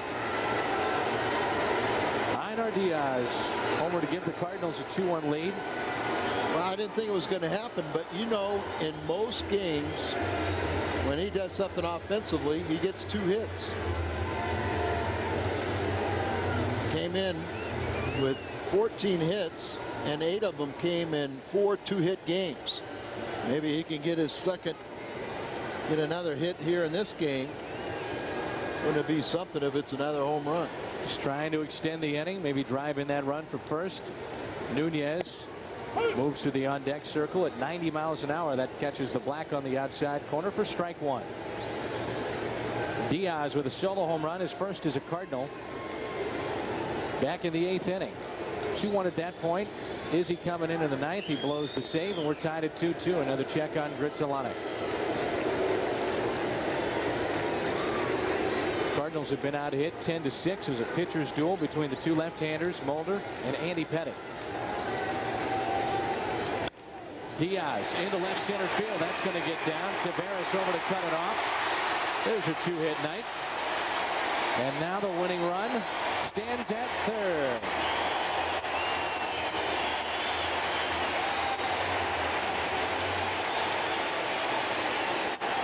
Nunez will pinch hit for Izzy. And Abraham already this season has had a walk-off hit to win a game. Let me tell you something. You get a guy like Nunez, a lot of times it's much tougher to face him, a guy that'll just punch and spray the ball around, than the big swinger. Big swinger has holes. Nunez can slap the ball around, make contact.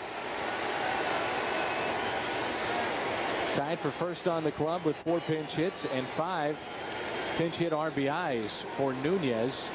And that walk-off hit that he had was against Colorado on a Sunday afternoon. Can he do it again?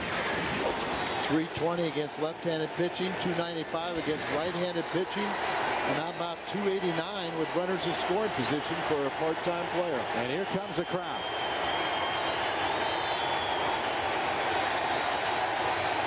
Wheeler's first.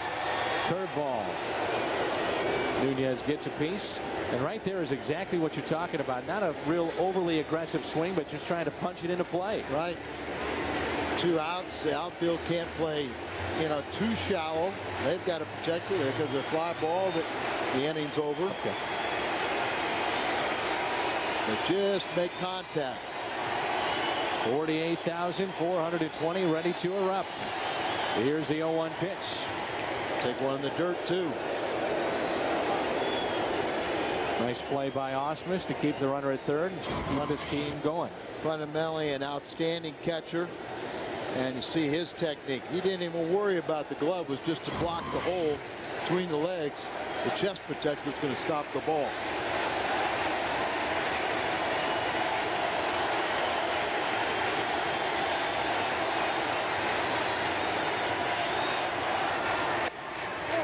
Can Nunez be a hero tonight? Ahead in the count, 2 balls and a strike.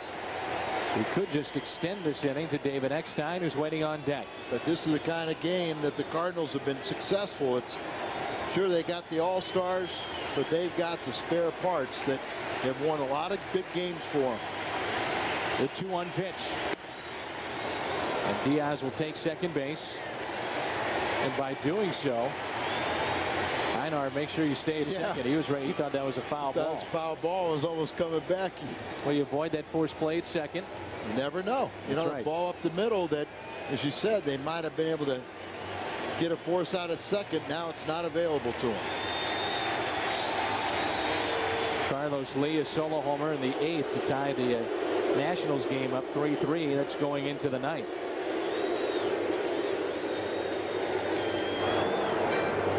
Einar Hernandez, 136 pitches thrown in that game. In this game, it's on the line. 2-2 the count on Nunez.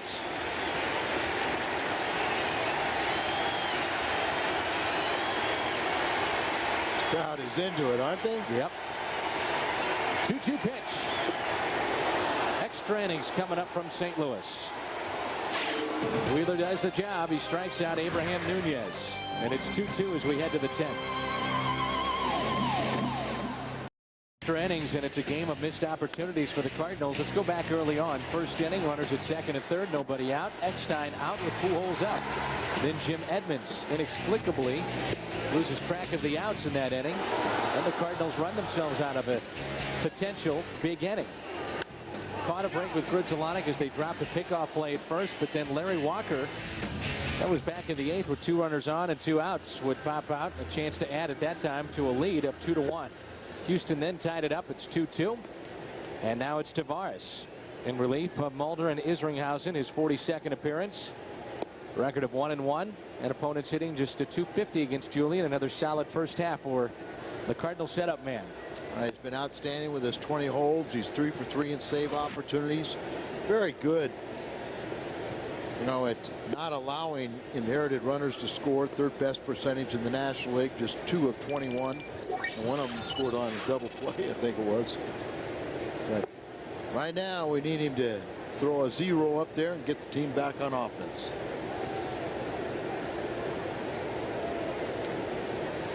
First batter for Houston, Morgan Ensberg, 2 for 9 with a homer against Tavares. Ensberg, Lane, and then Everett. 10th inning now here in downtown St. Louis. Glad you're still with us on FSN Midwest. Jim Hayes, Al Rabosky, Dan McLaughlin, our Bud Sports crew. First pitch here in the 10th from Tavares. It is grounded foul. If you don't come back and win this game, it's a game of what ifs. It's a frustrating loss. If you win it, it's a game you say that good teams win. They find a way. And it means a lot more to the Astros than the Cardinals with their 11.5 game lead. Well, Julian Tavares, one of the heroes of the National League Championship Series, he was a winner in 2 of those games against the Astros. Hurt his hand along the way. But, yeah, well, he kind of made up for it, though, didn't he? Yeah. Pitching with a lot of guts and guile. If you're wondering who the other 2 were, it was Woody Williams and Jeff Suppan, of course, winning in Game 7 against Roger Clemens. And not many people talk about that game that Suppan pitched against Houston. I mean, it was as gutsy a performance that we've seen here at Busch Stadium. There are a lot of times last year that Jeff Suppan matched up against the other team's best and came out on top. A broken bat hit to second. 1 hopper, 1 down. And remember, Suppan wasn't even supposed to be. He's going to be the odd man out of the starters. Chris Carpenter got hurt, and all the things that were, shaping up for the Cardinals as far as the rotation and postseason play, and became their best pitcher. Right, went awry, and Jeff Suppan was fantastic, and really made a good start in the World Series too. Yeah. There's Jason Lane hitting .234, 1 for 4 tonight. Into left center field. Edmonds on the move. He's calling for it, and he has it on the track. Breaking ball that just kind of got underneath I wonder if it was in the back of his mind, Edmonds, human nature, I would imagine, where you're thinking back to the first inning in that collision with Reggie Sanders after similar spot. Similar spot, but a different type ball, because this one was a high fly ball where he knew he could get underneath. The other one was right between them, where they both had to make an effort to get there, and neither one knew about, neither one could call the other off because neither one knew if they'd get there. And now it's Everett.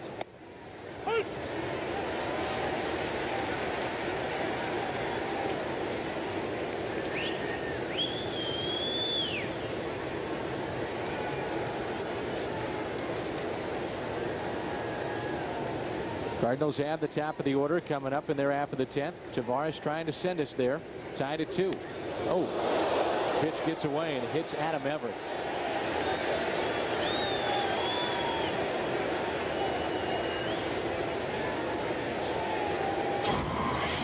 See, he getting right square in the middle of the back. Between the E and the V. Shoulder blade area. Yep. Got him good. Sure did. Count of no balls and 1 strike. He hits Everett. And Tony wants Einar Diaz to go out and talk to Tavares. And it was Orlando Palmeiro. The first pitch that he saw in the 9th would double off Tavares or Isringhausen into right center field, and eventually came around to score.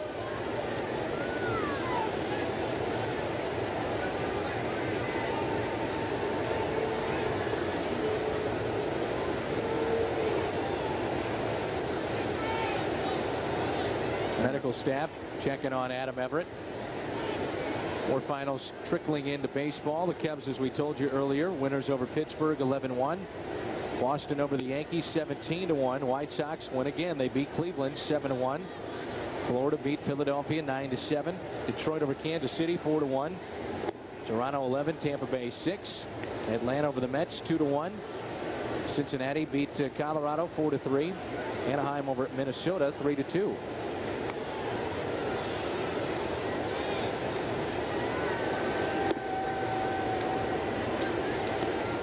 Garner is trying to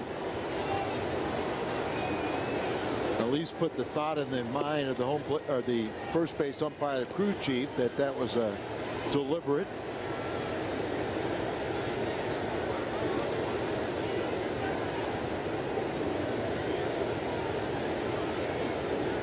Well, it puts the go-ahead run at first in extra innings.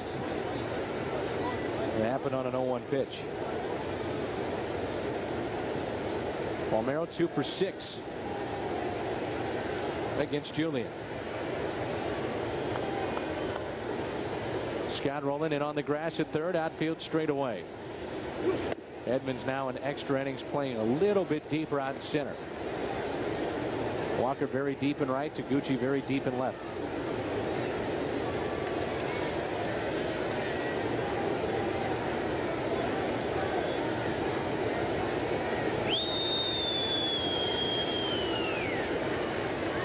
Tavares set. Check on the runner. And a 1-0 pitch.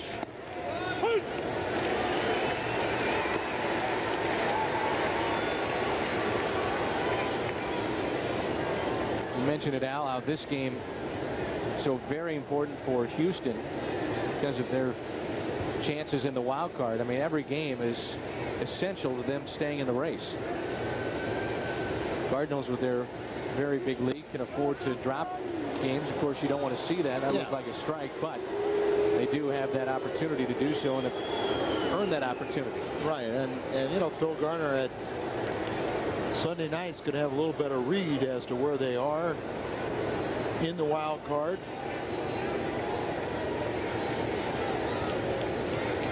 Atlanta won, so they have to win to keep pace. And time called. Count of 2 balls and a strike as Tavares did not get that last call. It was awfully close. Is Atlanta ahead by 4.5 over 4.5. Houston? There's about 4 clubs bunched, 4.5 games. Yep.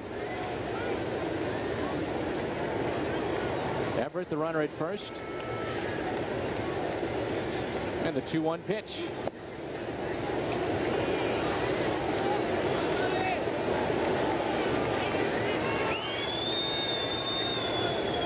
Ball almost got by Diaz as it was supposed to be away and at the feet of Palmeiro, who we sure enjoyed him when he was wearing the Cardinal uniform, and just a class act and a good little bench player. Everett not running at first, and the pitch is grounded to Albert. Astros have stranded 11 tonight. Top of the order coming up for the Cardinals. That means David Eckstein, Jim Edmonds, and Albert Pujols. Some big bats coming up. It's 2-2.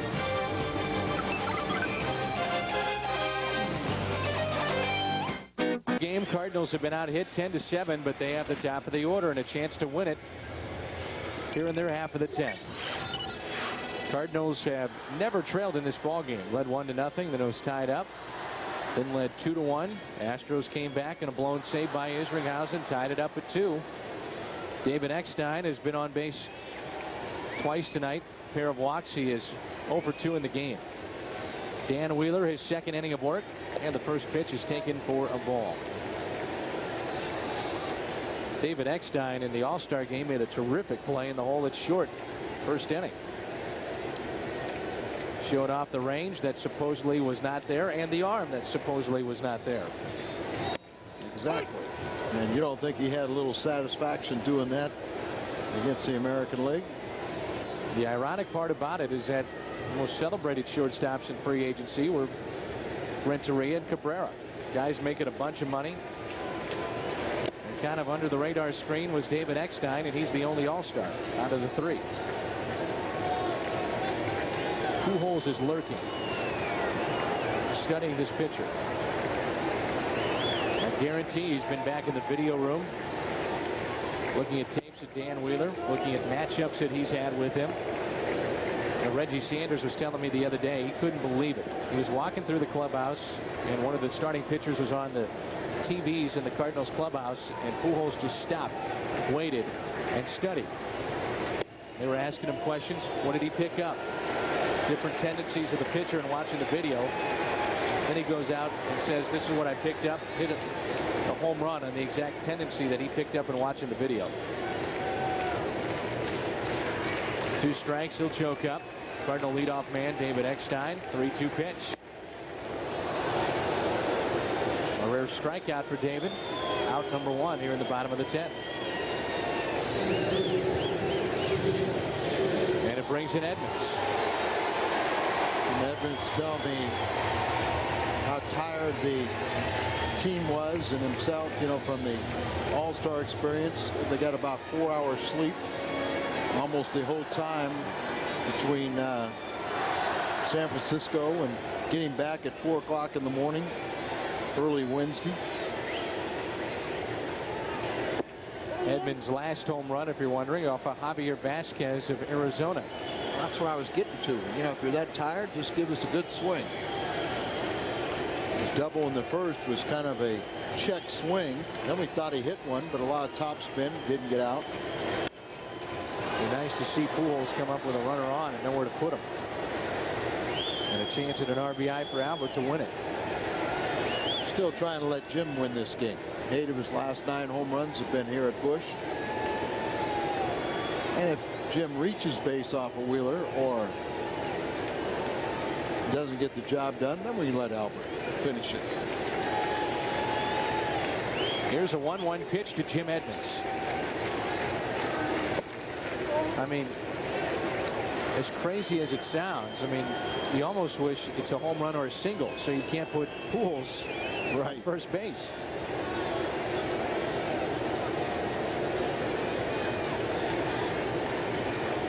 Here's a 2-1 pitch.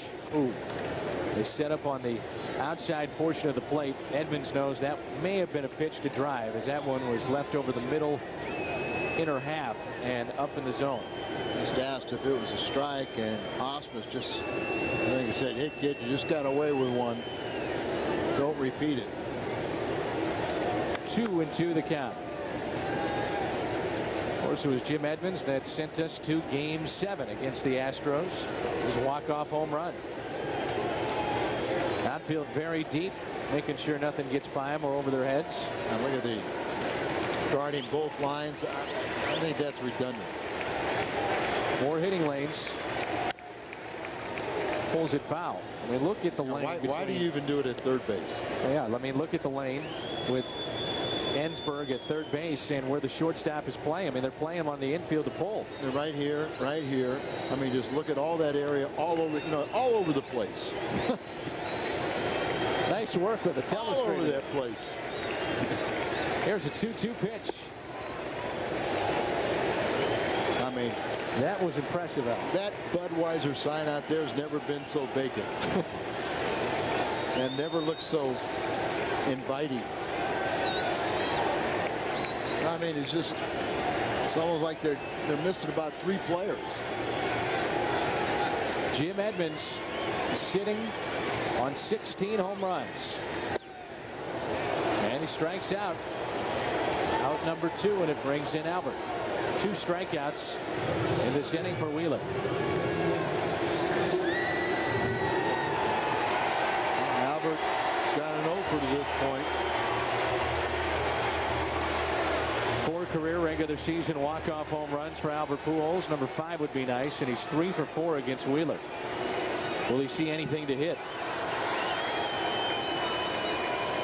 Got the shift on again. Way outside for ball 1. Pujols is 0 for 3 tonight with a walk. He's lined out to third. Grounded out to the first baseman and grounded out to third. Throwing him a lot of junk, a lot of off-speed pitches. Thinking he'll roll over and pull the ball on the ground.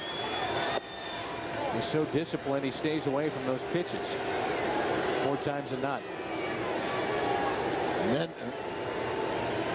you got Mike Lamb at first base. You got Biggio's playing near shortstop, and you got Lamb at first base. Look at, give the second base umpire a glove. Yeah, that's the oddest defense we've seen positioned against Pujols all season and in his career. I think Lamb's going the first baseman. You got all these guys over here. Then you come over on this side, and look at, there's nothing there, and the first baseman's guarding the first base line. So what? It's going to be a.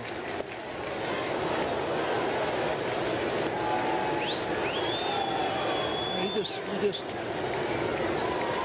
percentages are knock the ball down someplace over off the line.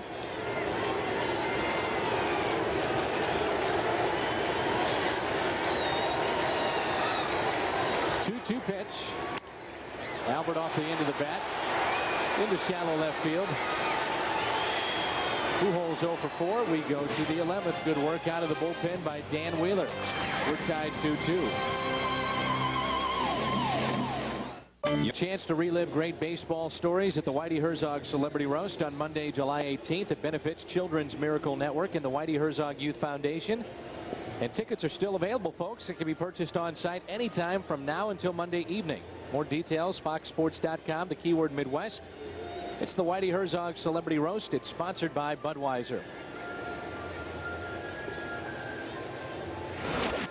Tavares stays in the ball game for his second inning of work. And we head to the 11th. It's 2-2. Brad Ausmus is the hitter for Houston.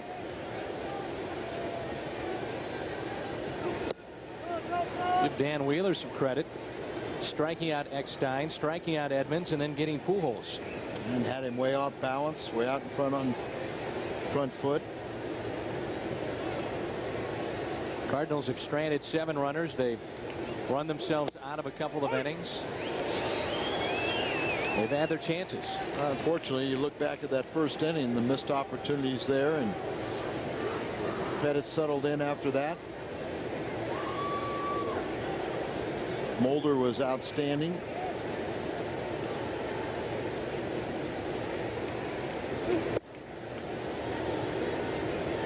Morris kind of slinging the ball and getting all over the place, but could be tough to hit.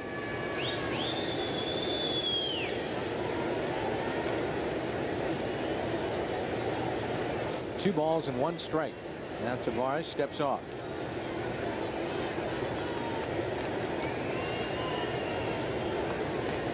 Ausmus just 1 home run this season.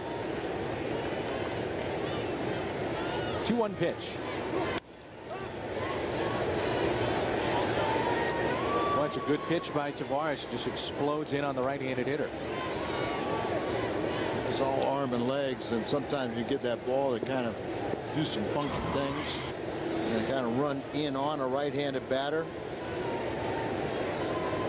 You think it's going to be out away from it, it just keeps on falling inside on you. Room into left center for Ausmus. 2 balls, 2 strikes the count.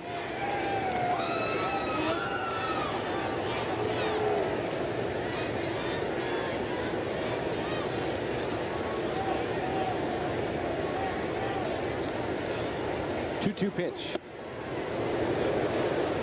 Nearly the second man that he has hit tonight. He's already hit Adam Everett. There's nothing wrong with not feeling comfortable in the batter's box as the ball taken off, running inside, trying to go in there, and you're not going to leave it to where he can hit a home run.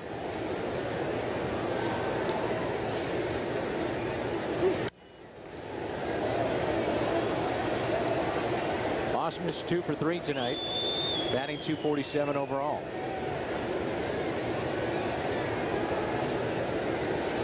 Blown save by Isringhausen. Now we're in the 11th. He was trying to hold on for Mark Mulder, which would have been his 11th victory this season. Yeah, a lot of people keep on worrying about Mulder, but he's 1 out away from getting his 11th victory. Tavares is a little wild here tonight.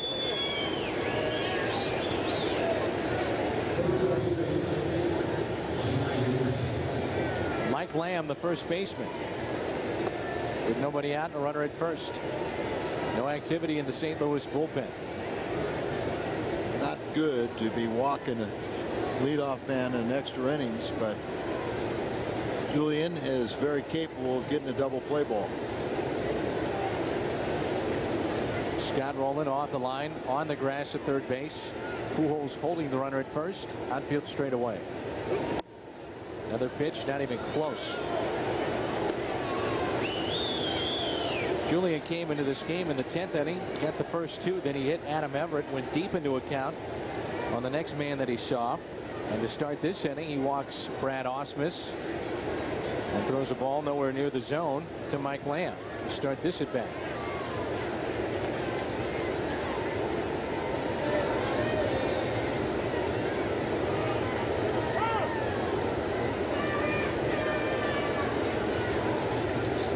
By the bench to have him hold the ball, just try and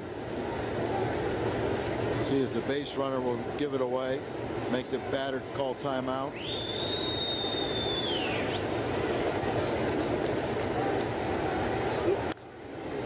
Popped up behind home plate and out of play.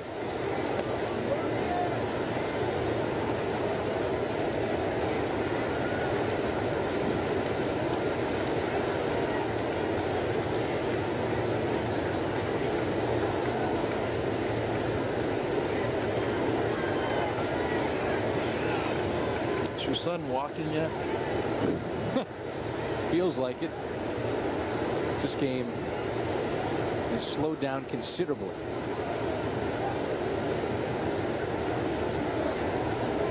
1-1 pitch inside, and it's 2-1.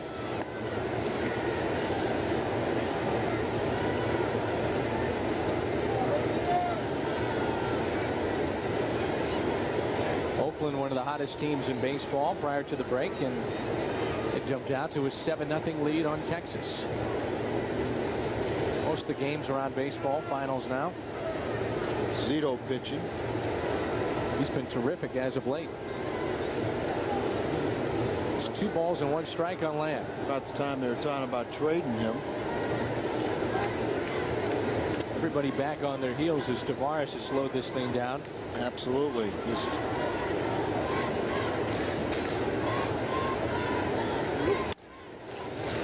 Rolling. Grudzielanek. Pujols.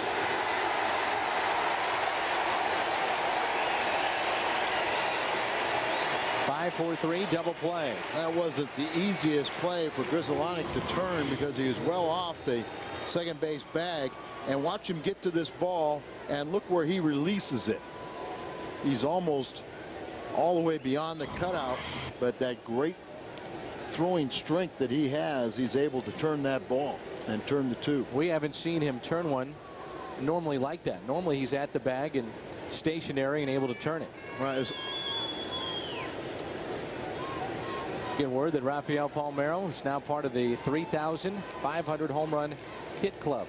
A double. Very exclusive company. And he did that flying under the radar screen. You wonder if it was another player or somebody that's been more in the spotlight, how much attention would be put to that feat. I mean, that's an amazing feat. 500 plus home runs, closing in on 600 and 3,000 hits. Eddie Murray was the last to do it before him. Tavares is 2 for 5 tonight. 1-0 pitch.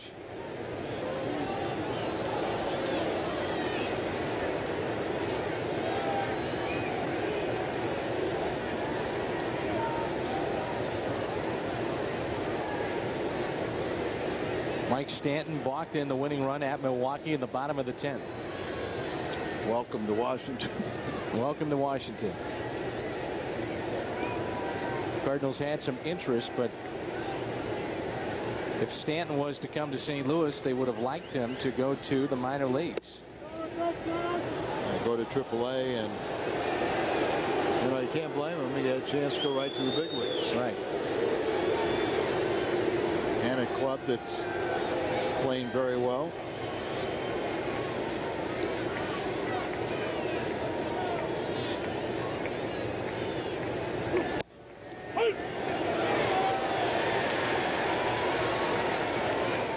Pitch before looked a little better.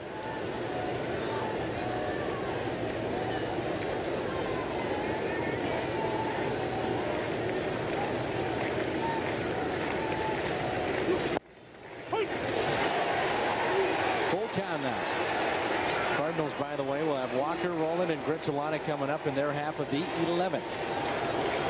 Julian trying to send us there with a 2-2 score.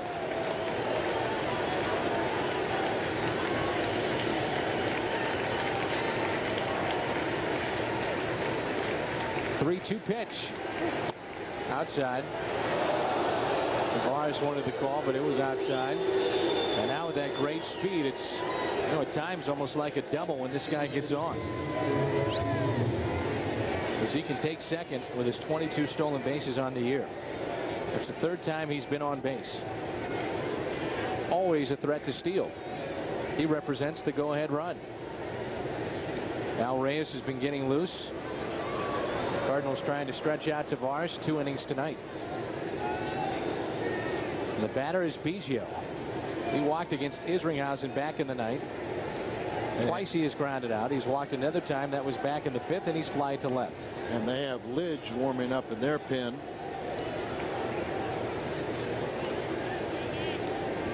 As Wheeler is the on-deck hitter. Scheduled on-deck hitter. Biggio the best at getting hit by a pitch. He could add to his own record. Vizcaino is staying in the on-deck circle behind Biggio. They were going to cut down on the armor on the front arm near the elbow. Bonds and Biggio and some others, and still it's a lot of armor in front. And it's 1-0 the count, and here comes Tony La Russa.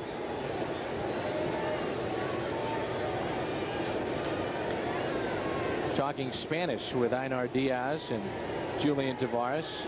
David Eckstein's trying to figure out what they're saying. Tone of that voice, Tony. The sternness. He could figure that out. And every now and then you might figure out a word or two. See if you got the message.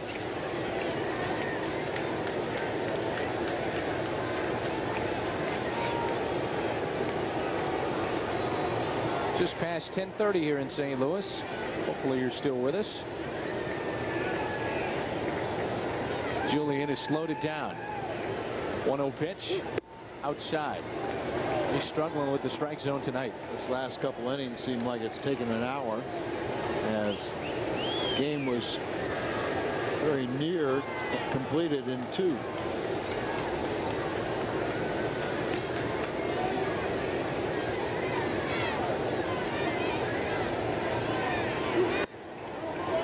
And that one just misses, and now it's 3-0 on Biggio. He's not getting any borderline pitches. And Vizcaíno is waiting on deck.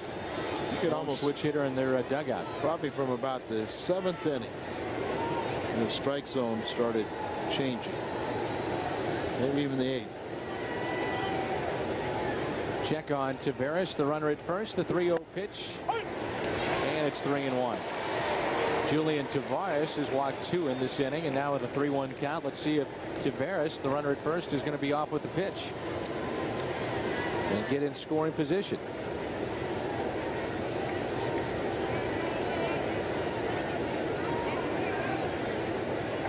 Here's a 3-1. A broken bat. Roland will avoid that. Eckstein makes the play. Well, for the Cardinals, they'll have Walker, Roland, Bertolata coming up. It's 2-2 midway through the 11th. 38th appearance this season for their closer, Brad Lidge. He's 20 of 23 in save opportunities. He's one of the best in the game, an all-star. ERA of 2.43. And he has just got nasty stuff. Some of the best in baseball. That reminds you of anything, Dan? Yes, it does. Well, he's not crying, so no, not as much as. Okay, well, I could be reminded. No, he's doing that now that you're gone. When you get home, it's your turn. Can't wait. I know you can't. I'm looking forward to it. 2-2 game, and now Walker will dig in the 11th.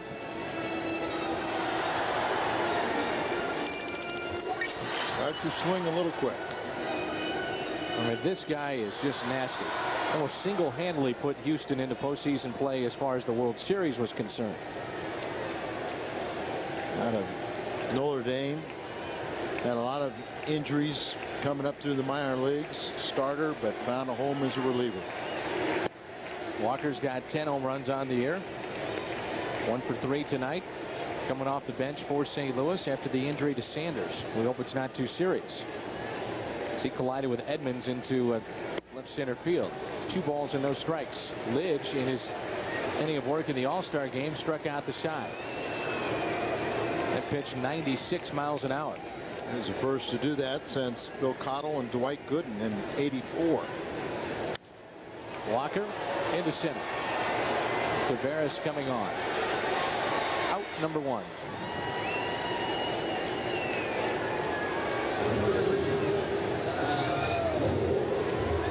You would figure with Roland's shoulder the way that it is and watching him swing tonight, this would be one of his toughest matchups that he could have. A guy like Brad Lidge that's pumping near 100 miles an hour, and then Roland trying to battle that sore shoulder. He's 0 for 6 against the Houston closer. 2-2 game here in the 11th. Overmatched. Well, Scott's not 100%, but even when he is healthy, he is vulnerable to high hard ones, especially up and in.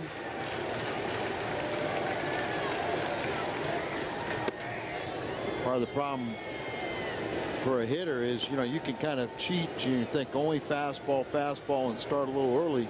But Lidge has a very good breaking ball. Yeah. So Very it's hard sharp. to do that too. 1 ball, 1 strike. Next to Scott Rowland. 96 miles an hour. He's simply overmatched so far. But Scott's a battler, and you know, you just take 1 swing. If you center the ball, yep, you're gonna pitch him away. Here's a 1-2 pitch. Up and in to Scott Rowland. 2-2. Overthrew it. Sometimes you go out there and you try to blow somebody away, and you know, you choke the ball, stiffen the wrist, and it just takes all movement out of it. It doesn't go as hard as you think. Here's a 2-2 pitch. 96 miles an hour. Part of what happened in the World Series is Boston has some hard throwers that could hit their spots. Out of that Houston bullpen, we've seen Qualls, Gallo, Wheeler, and Lidge. And Grudzielanic's 0 for 3 with a pair of strikeouts against this right-hander. But he's been one of the bright spots offensively for the Cardinals tonight with 3 of the 7 hits, including his 5th home run. There's that breaking ball that you gear up for the fastball, and he throws a breaking ball by you. He's throwing that baby at 87 miles an hour. A breaking ball. Another one at 87. Yeah, and good tight bite to it. Does he come with the same pitch? Does he go up to 96, 97 with a fastball? Slider again. 0-2 pitch. Carved him up. 12th inning coming up from St. Louis. Cards and Astros tied at 2. Brad Lidge has sent us to the 12th, and he carved up Grudzielanik on 3 pitches. Well, you're thinking fastball the first pitch, he throws a slider. Then you aren't sure with the second one, but you go, okay, I'm going to get a fastball again, but he gives you a slider. Then you go, well, no way he's going to be able to throw 3, and if he does, it won't be strikes. And after that, you just go fishing. Cardinals turn it over to Al Reyes. We have seen Mulder, Isringhausen, Tavares, and now Al Reyes. 38th appearance, and his numbers, you know, we talked about guys flying under the radar screen. Here's one of them. Al Reyes has put together a very good year. Look at what the opponents are hitting, just 171 against him. Well, and that's why you can look at the starting rotation is better, the bullpen is better. Even though, you know, you'd like to maybe have another reliable left-hander, but these right-handers have done quite a job. And they're not being overworked because the starters are giving you so many innings. The bullpen came into this game with an ERA under 3. Might be interesting. Let's see if I can find out. Cardinal bullpen came in throwing only 215 innings. I'll see if I can find out what. Not as bad as I thought. They're 228 for Houston, but you got 2 of the starting staffs that go deep into games. Eric Bruntlett is the batter. They're down to Vizcaíno and Chavez on the bench for Houston. Cardinals are down to Mahoney and Molina. You're talking about how these pitching staffs have helped out both these teams. Done an excellent job of sparing the bullpen this season. Most innings pitched per start in the National League. Cardinals over 6, the Astros over 6. They're 1-2. Yeah, so that's why I thought there may be more of a differential, but I picked the wrong team. Yeah. When you do that, you can save a guy like Brad Lidge here and there. Yeah, and as we said, Tony spoke about it before the game about fewest innings from the relief corps. So chances are you're not going to make that many mistakes. Bruntlett on 1 and 2, hits it down the right field line. On the move, Larry Walker, and he makes the catch. Long way to go, and he makes the grab for the first out as we start play here in the 12th. And it brings in Morgan Ensberg. Ensberg, a pair of hits tonight. He's 2 for 4. Also walked back in the 8th. Grounded out to second his last time up.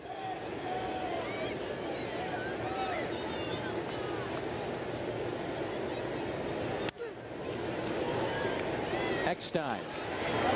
2 down. One thing that Al Reyes does, he's not afraid of situations, and he will be aggressive going after hitters. And see the defense a little bit crisper as he's coming in here throwing strikes, keeping them active quickly.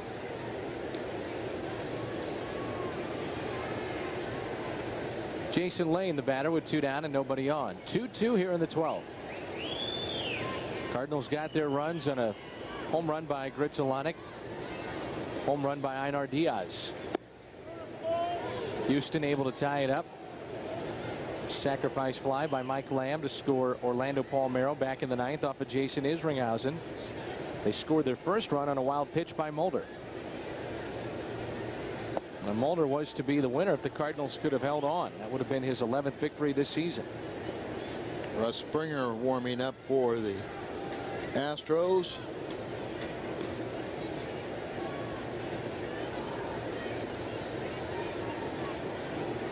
Cardinals will have Taguchi, Diaz, and then the pitcher spot due up. Springer, the former Cardinal, getting loose. So Lidge is out of this game.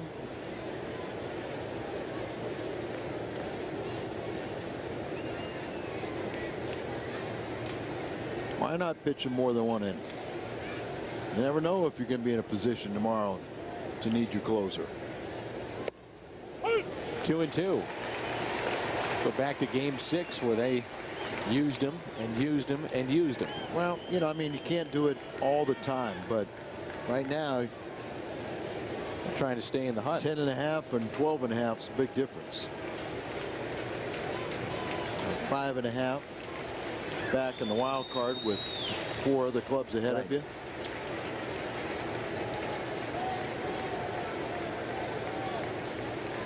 Count of 2 balls, 2 strikes on Jason Lane. I was surprised to do the math very quickly. They'll be proud of me to see that after tonight only 73 games remain in the regular season. In just a little bit over 2 months. That's it. Looks like the Cardinals are headed to postseason play. Still a long way to go. Staying healthy. 3-2 pitch. Eckstein calling for it. A 1-2-3 inning by Al Reyes. Bottom of the 12th coming up for St. Louis. Another chance for the Cardinals. It's 2-2. Block here in St. Louis. Bottom of the 12th. And we're tied up at 2-2. And Russ Springer will be into this ball game for the Houston Astros. Did not allow a run in 13 of his 16 games with the Stros last season. And this year marks his 13th big league season. This is the second go-around for Russ in Houston. Previously pitched for the Astros back in 1997. Pretty good numbers this year, that at least as far as opponents' batting average, just over 200. But you saw the ERA near 5. He's tossed 6 scoreless innings over his last 6 appearances. But Cardinals have had some success against him, and you know, he's going to go out there and battle you. Good guy. Here's So Taguchi. Check swing and a strike. Last home run for So was off of Sean Estes at Arizona.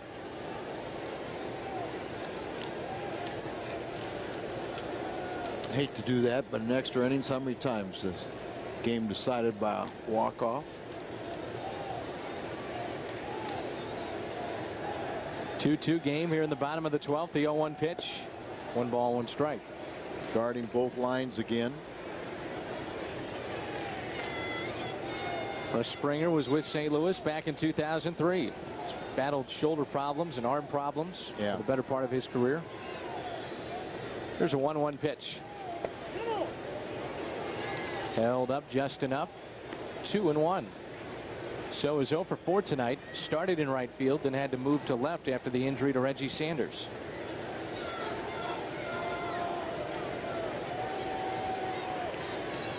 Some of this crowd of 48,420 is stuck around. 2-1 pitch. 2-2. So he's batting .312 in his 33 starts with 16 RBIs. And he's .372 in his last 22 starts. So it's unusual of late for him to take an offer. He's been a good luck charm for his Redbirds as they're 26-11. Over a 700% win percentage in the games that he's started. Springer, the 5th pitcher used out of the bullpen by Houston tonight. Left that one over the middle of the plate, fouled back by Taguchi. They're down to Burns and Harville. Cardinals still have both their left-handers, Flores and King. They've got Thompson, and they've got Eldred. The bench, it's down to Mahoney and Molina for St. Louis. Scrap iron. Still looks like he's getting a little worn down in this game. So he knew his big guns are already through from the pitching. Rounded to second. First out.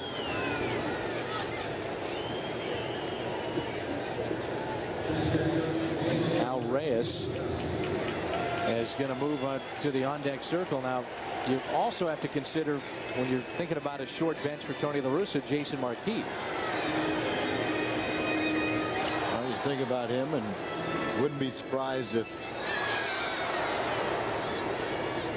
maybe gets a shot. Because you almost really, in some ways, you got to look at it as they only have one extra man left, and that's your catcher.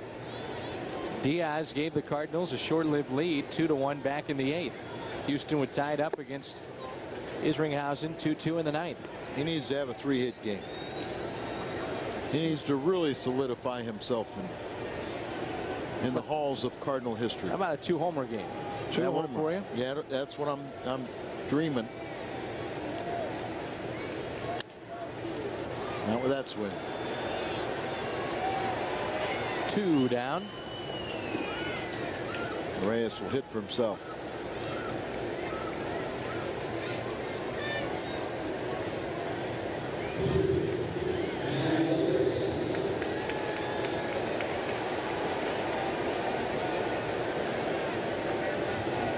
Rally captain, rallying. It's got the cat on it. Could be Jim Hayes down there. Is that in left field corner? It's Cat Daddy. It's Mark Springman. Come on, Cat Daddy, make it work. 0-1 pitch to Al Reyes. Curveball. There's Jim Hayes working hard. Yeah. On the phone. Talking to his agent. He's upset. He's had to work overtime tonight. 2-1 on Reyes with David Eckstein on deck.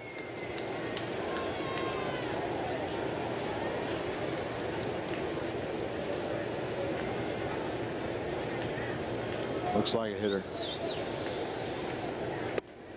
How about this? 3-1. Yeah, well, he looks like a hitter. That Cat Daddy's rally hat's working. I would say Al Reyes has got a red light. What do you think, Al? I think his first home run.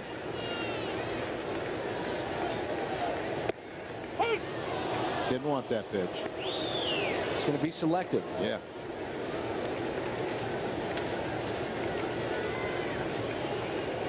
Helmet almost fits, doesn't it? Close. A little small. All right. Strikeout of Al Reyes. 13th inning coming up. 2-2 ball game. Houston at St. Louis. 2 home run hitters tonight for the Cardinals. Einar Diaz on the left, Mark Grudzielanek on the right. Cardinals only 7 hits as we move to the 13th inning. And Al Reyes will stay in and work his 2nd inning. I've got it, Dan. Here it is. Cardinals are sitting on 99 home runs on the season. But guess what? Hit the century mark, it's a walk-off.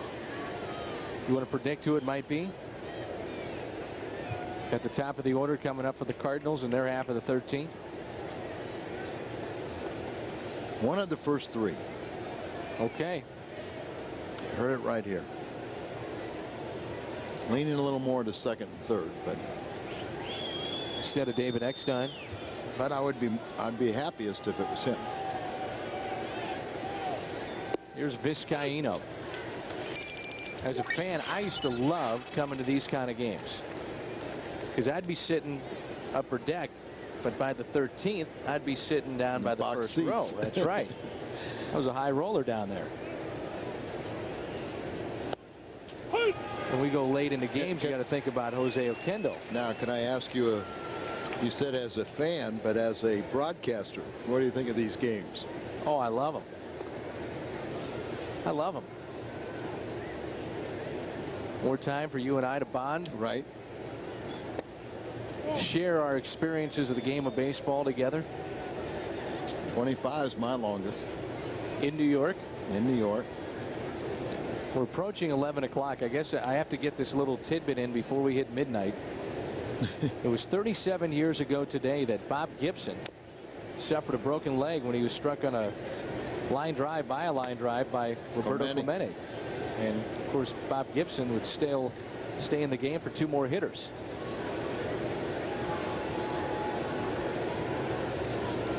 Yeah, I think Bob hit 24 regular season home runs, somewhere like that. You want broken legs, I want home runs that when the Cardinals were hitting. Jose Oquendo. I did that game. I was broadcasting the game where Jose was that pitched. against Atlanta? Against Atlanta. He pitched, I think it was 4 innings. 3 shutout. He ended up getting the loss. Rick Mailer was the winning pitcher.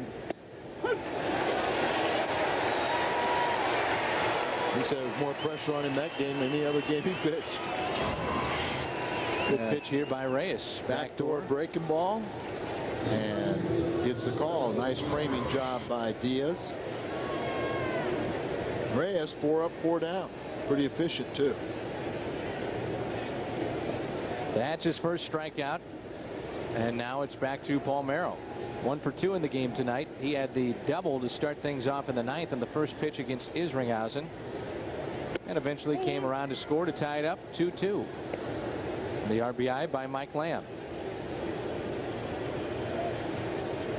Houston has stranded 12 runners tonight. The Cardinals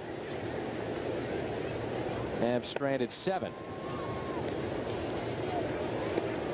Luke's getting ready for his first day of school, isn't he? It's getting close. I missed the walking, and first time he rode a bike. Crawl. Yeah, crawl first. 2-1.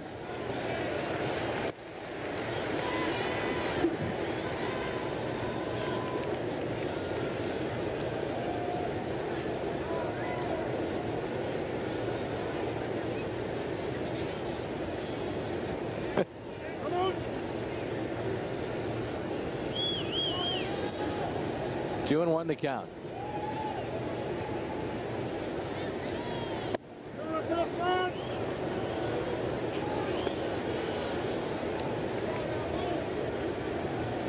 Palmeiro make you throw strikes.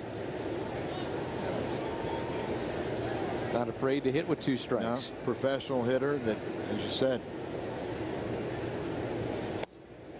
3-2. Not that he's going to do a lot with that pitch, so take it.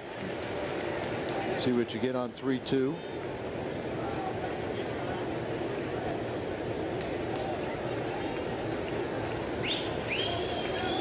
Change up. And it is line foul.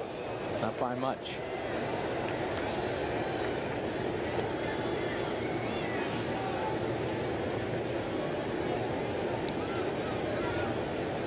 A reporter recently tracked down Bartman. And he declined to comment, although he did say, how about those Cubby bats against the Red Sox? It was during interleague play. They tracked him down at his work. That's a slow news day, isn't it? Yes, it is. 1 out walk to Palmeiro.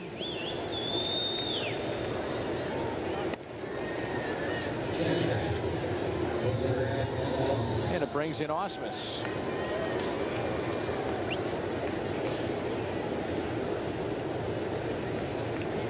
Right, King warming up, depending on what Brad does. 1 for 5 against Reyes, and he's 2 for 3 tonight. Could see King come in to face Lamb. There's a couple guys on.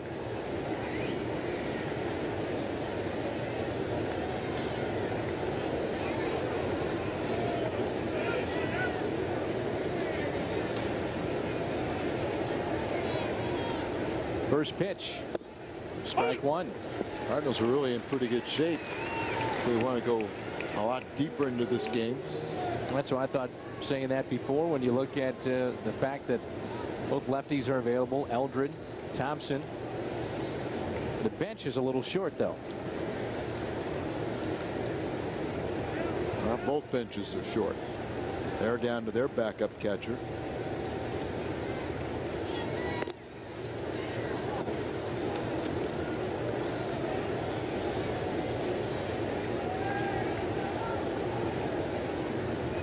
And as it's our impression that Molina will pinch hit before he will catch.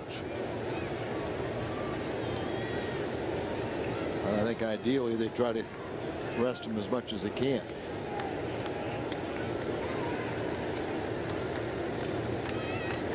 Osmus showing bunt back to Al Reyes. Bare hands, throws to Pujols.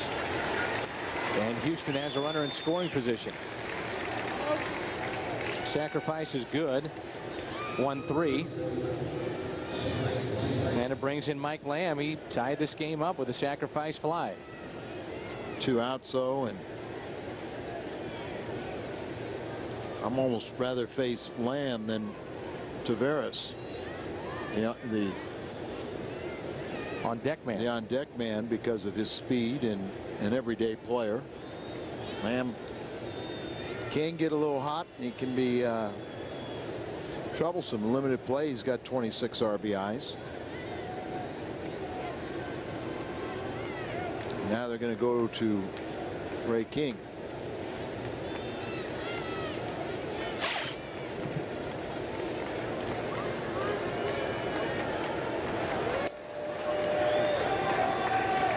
King will come in. It's 2-2.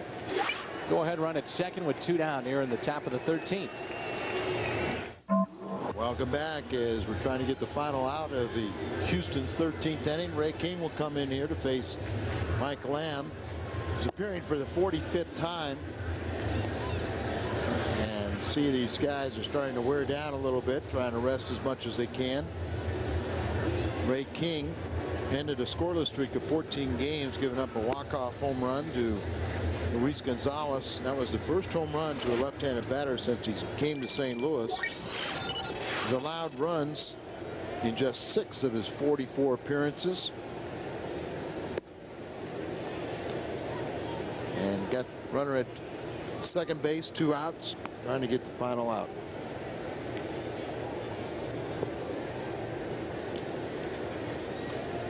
Scrap iron Phil Garner in that dugout.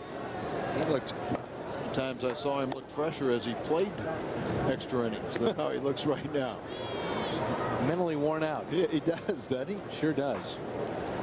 Talking with Brad Osmus, the Dartmouth grad. Cecil Cooper over his shoulder.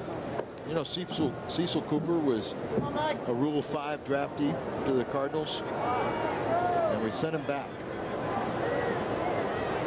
He had a brilliant career with Boston, and then he was with Milwaukee in '82. Yeah. From the '82 World Series. He was a young player. I mean, you really liked him, but the Cardinals had a veteran club, and he kept McCarver and Jay Johnstone, veteran pinch hitters type. First baseman, pinch hitter, catcher. So you could tell he was going to be a good little hitter. Here's Mike Lamb with 2 down in the 13th. Go ahead run at second base in Paul Merrill. King into the ball game. First pitch, tap foul. Phil Garner picked up the name Scrap Iron from Willie Stargell. So he's just like scrap metal. He's tough. So then Milo Hamilton, who was now the announcer of the Houston Astros, Hall of Fame broadcaster, was doing the Pittsburgh Pirates games at the time. He said, like scrap iron. So it's stuck, and that's his name. And it was a good description of how he played the game. Quickly, 2 strikes. There's Milo. Eating. He's eating. I guess all you guys can do that. You know, when we played that 25-inning game, it was in New York, we weren't allowed, you know, Red wouldn't allow us to eat in the clubhouse. During the game. Period. We didn't have no food afterwards. We didn't have no food in Chicago, New York. He said, these are good places. Got plenty of restaurants. Go spend your meal money. About $20 a day. Now they eat every meal in the clubhouse. See, he was trying to culture you, Al. Yeah, but 6 hours of baseball on 2 jars of peanut butter for the team. That's a little tough. Well, we did have some crackers. That's up the middle. That's a base hit. Paul Merrill being waved home, and Houston has their first lead of the night. It's 3-2. Mike Lamb came in and pinch hit in the ninth, and he has 2 RBIs.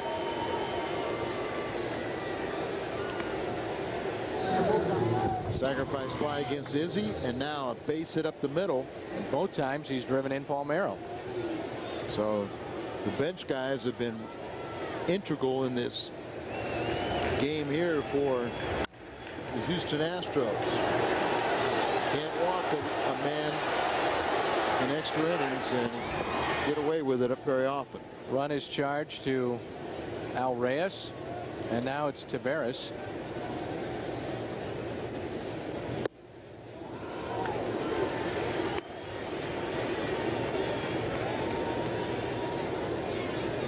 Speedy player swinging from his heels.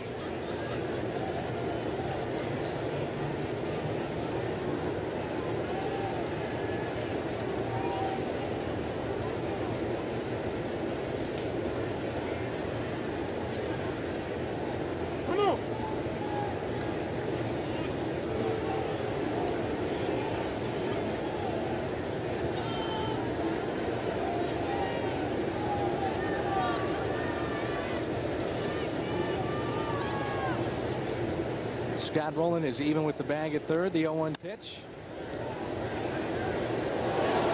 What a play made by a fan down there.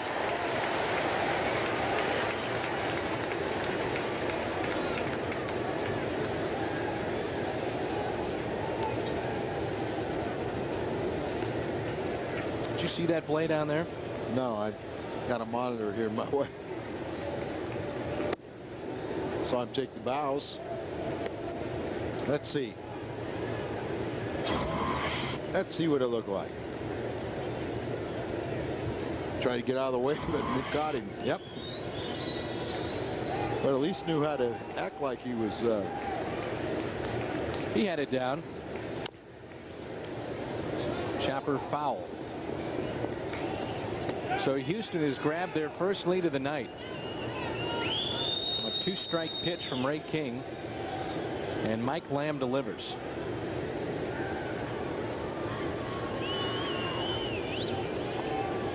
They send Springer out for one more inning. You've got Burns and Harville. And Burns has been getting loose. He was just called up. It's interesting.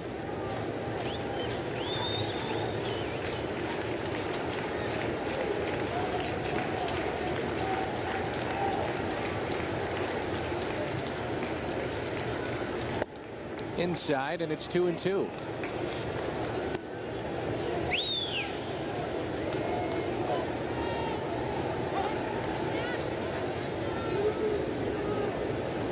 Now the call of the bullpen looks like Thompson. Maybe down there. Could be Ray's last man if he doesn't get him.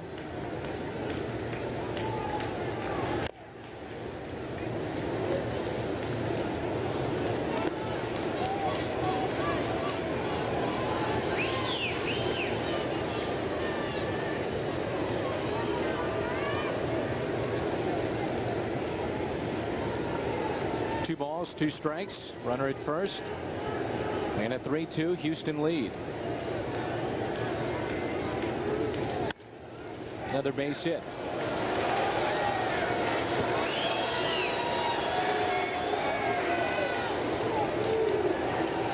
First and third with 2 down. King has come in and allowed 2 base hits. Back to back, and now Tony La Russa back out of the dugout. He goes to the bullpen, and it's 3-2 Houston on top with Thompson coming in.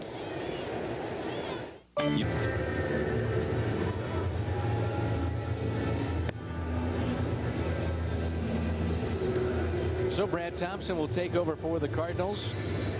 We've seen Izzy, Taveras, Reyes, King, and now Thompson.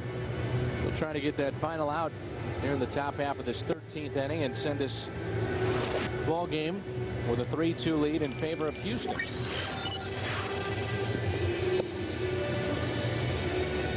Keep But right there, you got a chance to come back and win this game.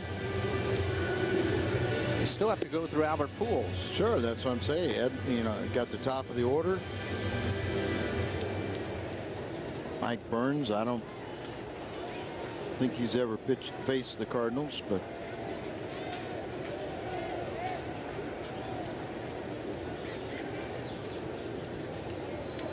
he is not.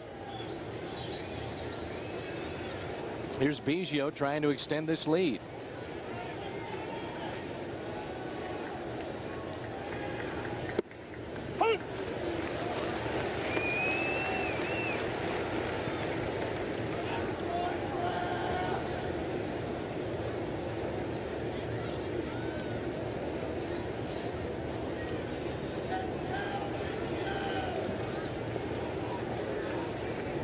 Thompson retired the first batter 15 out of 18 times.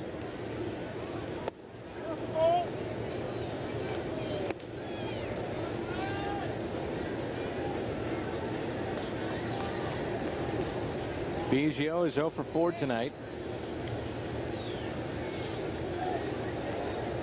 Been 11 days since Thompson's pitched. Foul ball, strike 2. But as usual, comes in throwing strikes.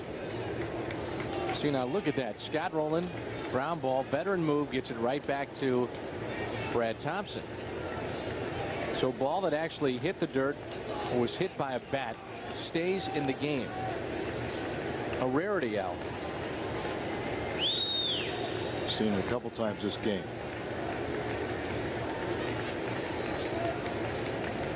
There's a 1-2 pitch instead.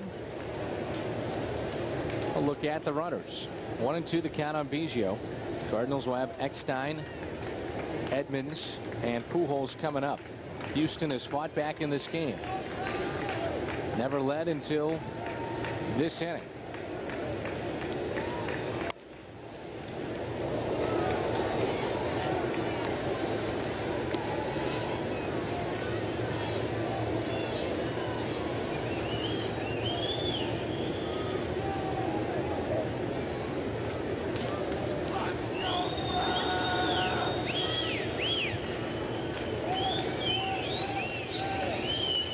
Sinker. 1-2 pitch.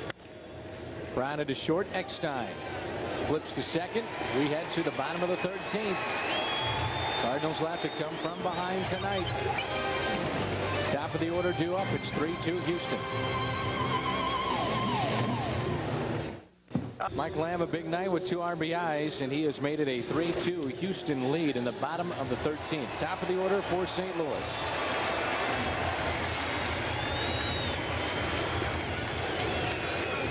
Is that a Cubs shirt we see? Don't worry, McGuire's chasing him.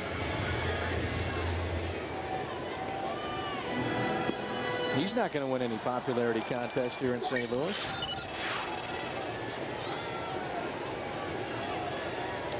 David Eckstein will lead it off against Springer.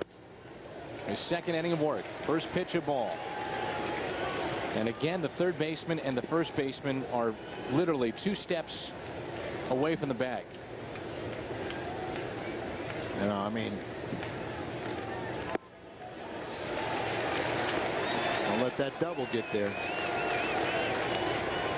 And David is just waiting for a strike. 2-0. Edmonds on deck, and then Pujols. Get the feeling this one still isn't over just yet. 2 balls and a strike. Not with those names coming up. Nope. So really key if David could get on base. 3-1. All right. They give him a shot, but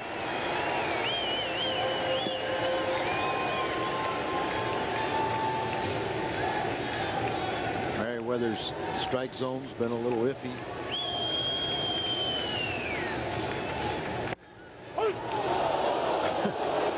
Like I said, I think they thought that one was a bit high.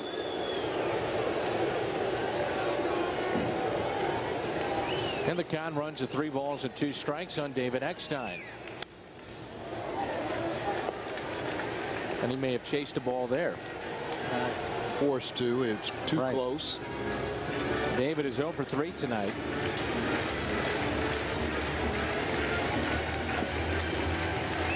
We're approaching 11:30 here in downtown St. Louis. I want to remind you the Midwest Sports Report is coming up. And the 3-2 pitch. Popped up and out of play.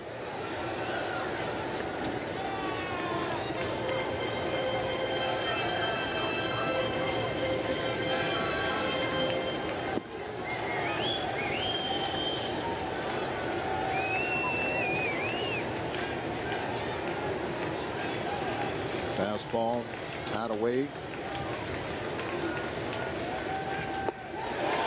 How about that? There's your opening.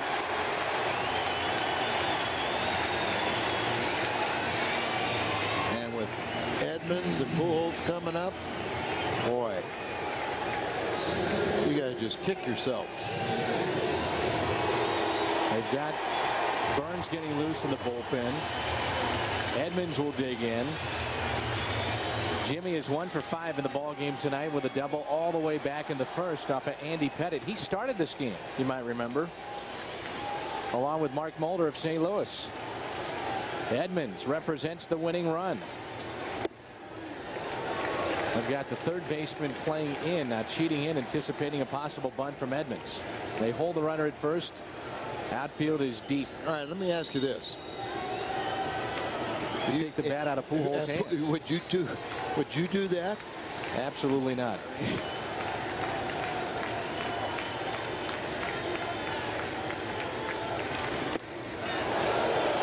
Two and 0. Phil Garner is aging by the second. Yes. Jim Hickey to his left, his pitching coach. Springer in his second inning of work. They have already used Qualls, Gallo, their lone lefty, Wheeler, Lidge, and now Russ Springer. Harville's got a good arm. Seen him in the past. Springer is the veteran who lifetime is 4-2 against the Cardinals with an ERA under 4. 2-0 on Jim Edmonds. The pitch. Oh, big cut by Jimmy. 2-1. Tavares, a center fielder, is shading Edmonds to pull just a bit in the outfield. So again, we've seen how many times we've seen Edmonds drill the ball to left center. And that's the thing that I'm pointing out, right by that Budweiser sign again. That Budweiser sign is looking better and better all the time. A lot of room out there in left center.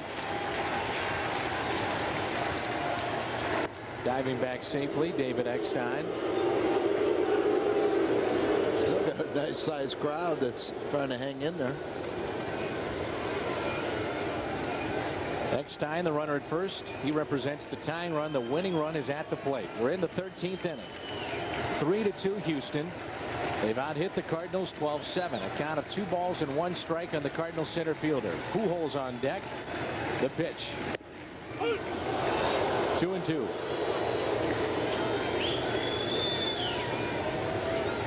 Redbirds never trailed in this ball game until this top half of the 13th. Time as manager, the most frustrating thing is you can't do anything. Just sit there and watch. Didn't want the slider, didn't want the fastball in. Fastball away, didn't want it. Looks like curveball. Now we'll start all over.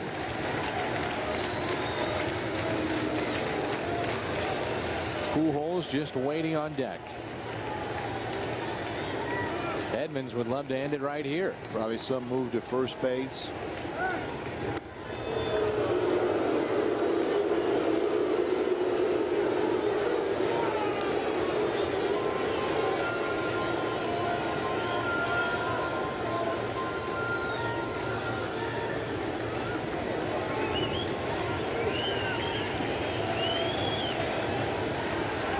Changeup, didn't want the slider, wants a fastball away.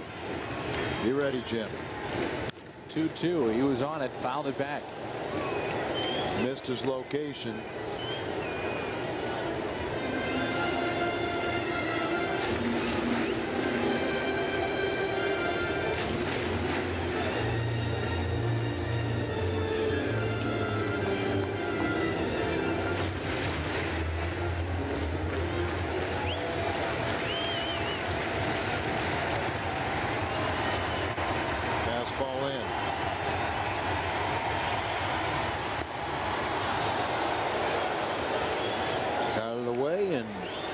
strikeout. Brings in Albert. And it looks like Houston will go to their bullpen. Here's the strikeout of Edmonds.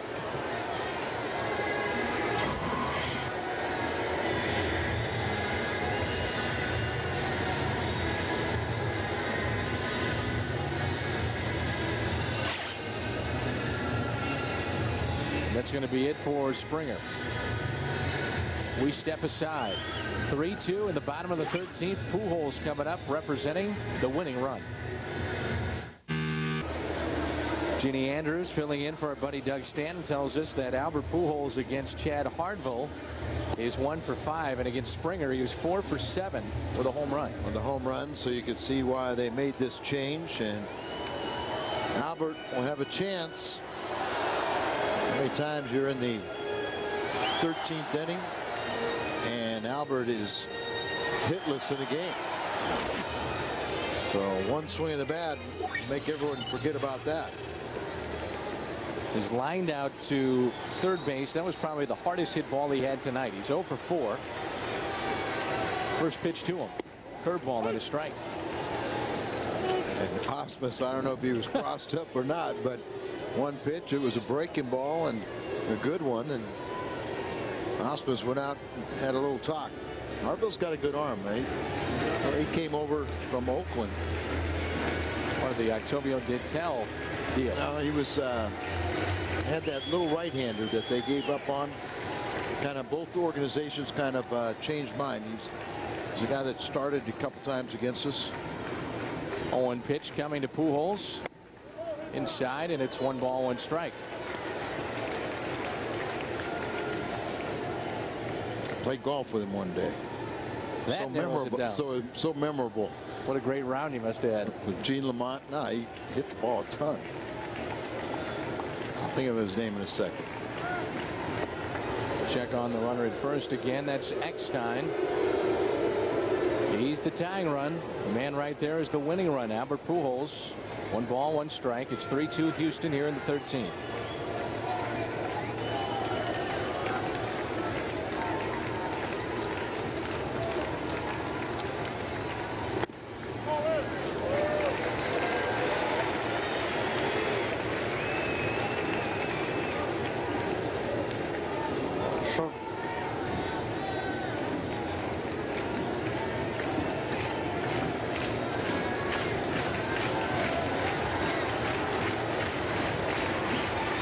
Two balls and a strike on Albert.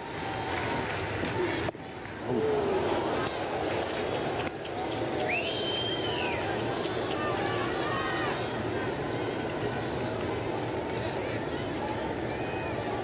Two and two now. Walker on deck. Albert could end it with 1 swing of the bat. Sinker. Repeat the last pitch. Ouch.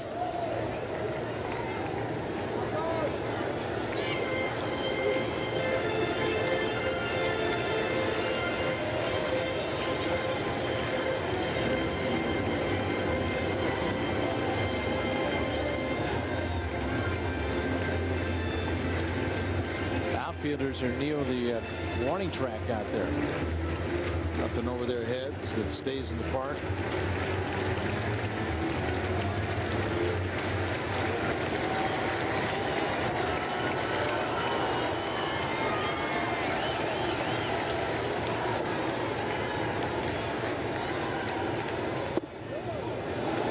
Two now on Pujols. Boy, does it get interesting now.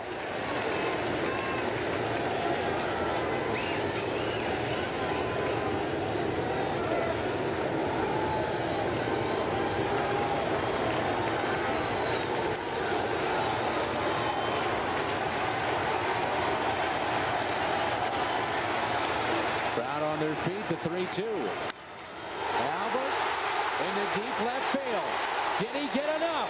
At the track, it's at the wall, and it's gone! He's done it! Walk-off home run for Pujols! They storm out of the dugout. They'll greet him at home plate. Cardinals win it.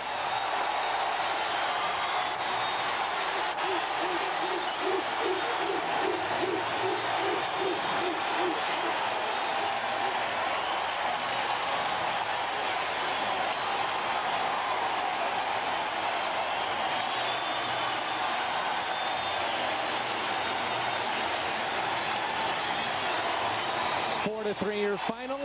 13 innings, 1 a win.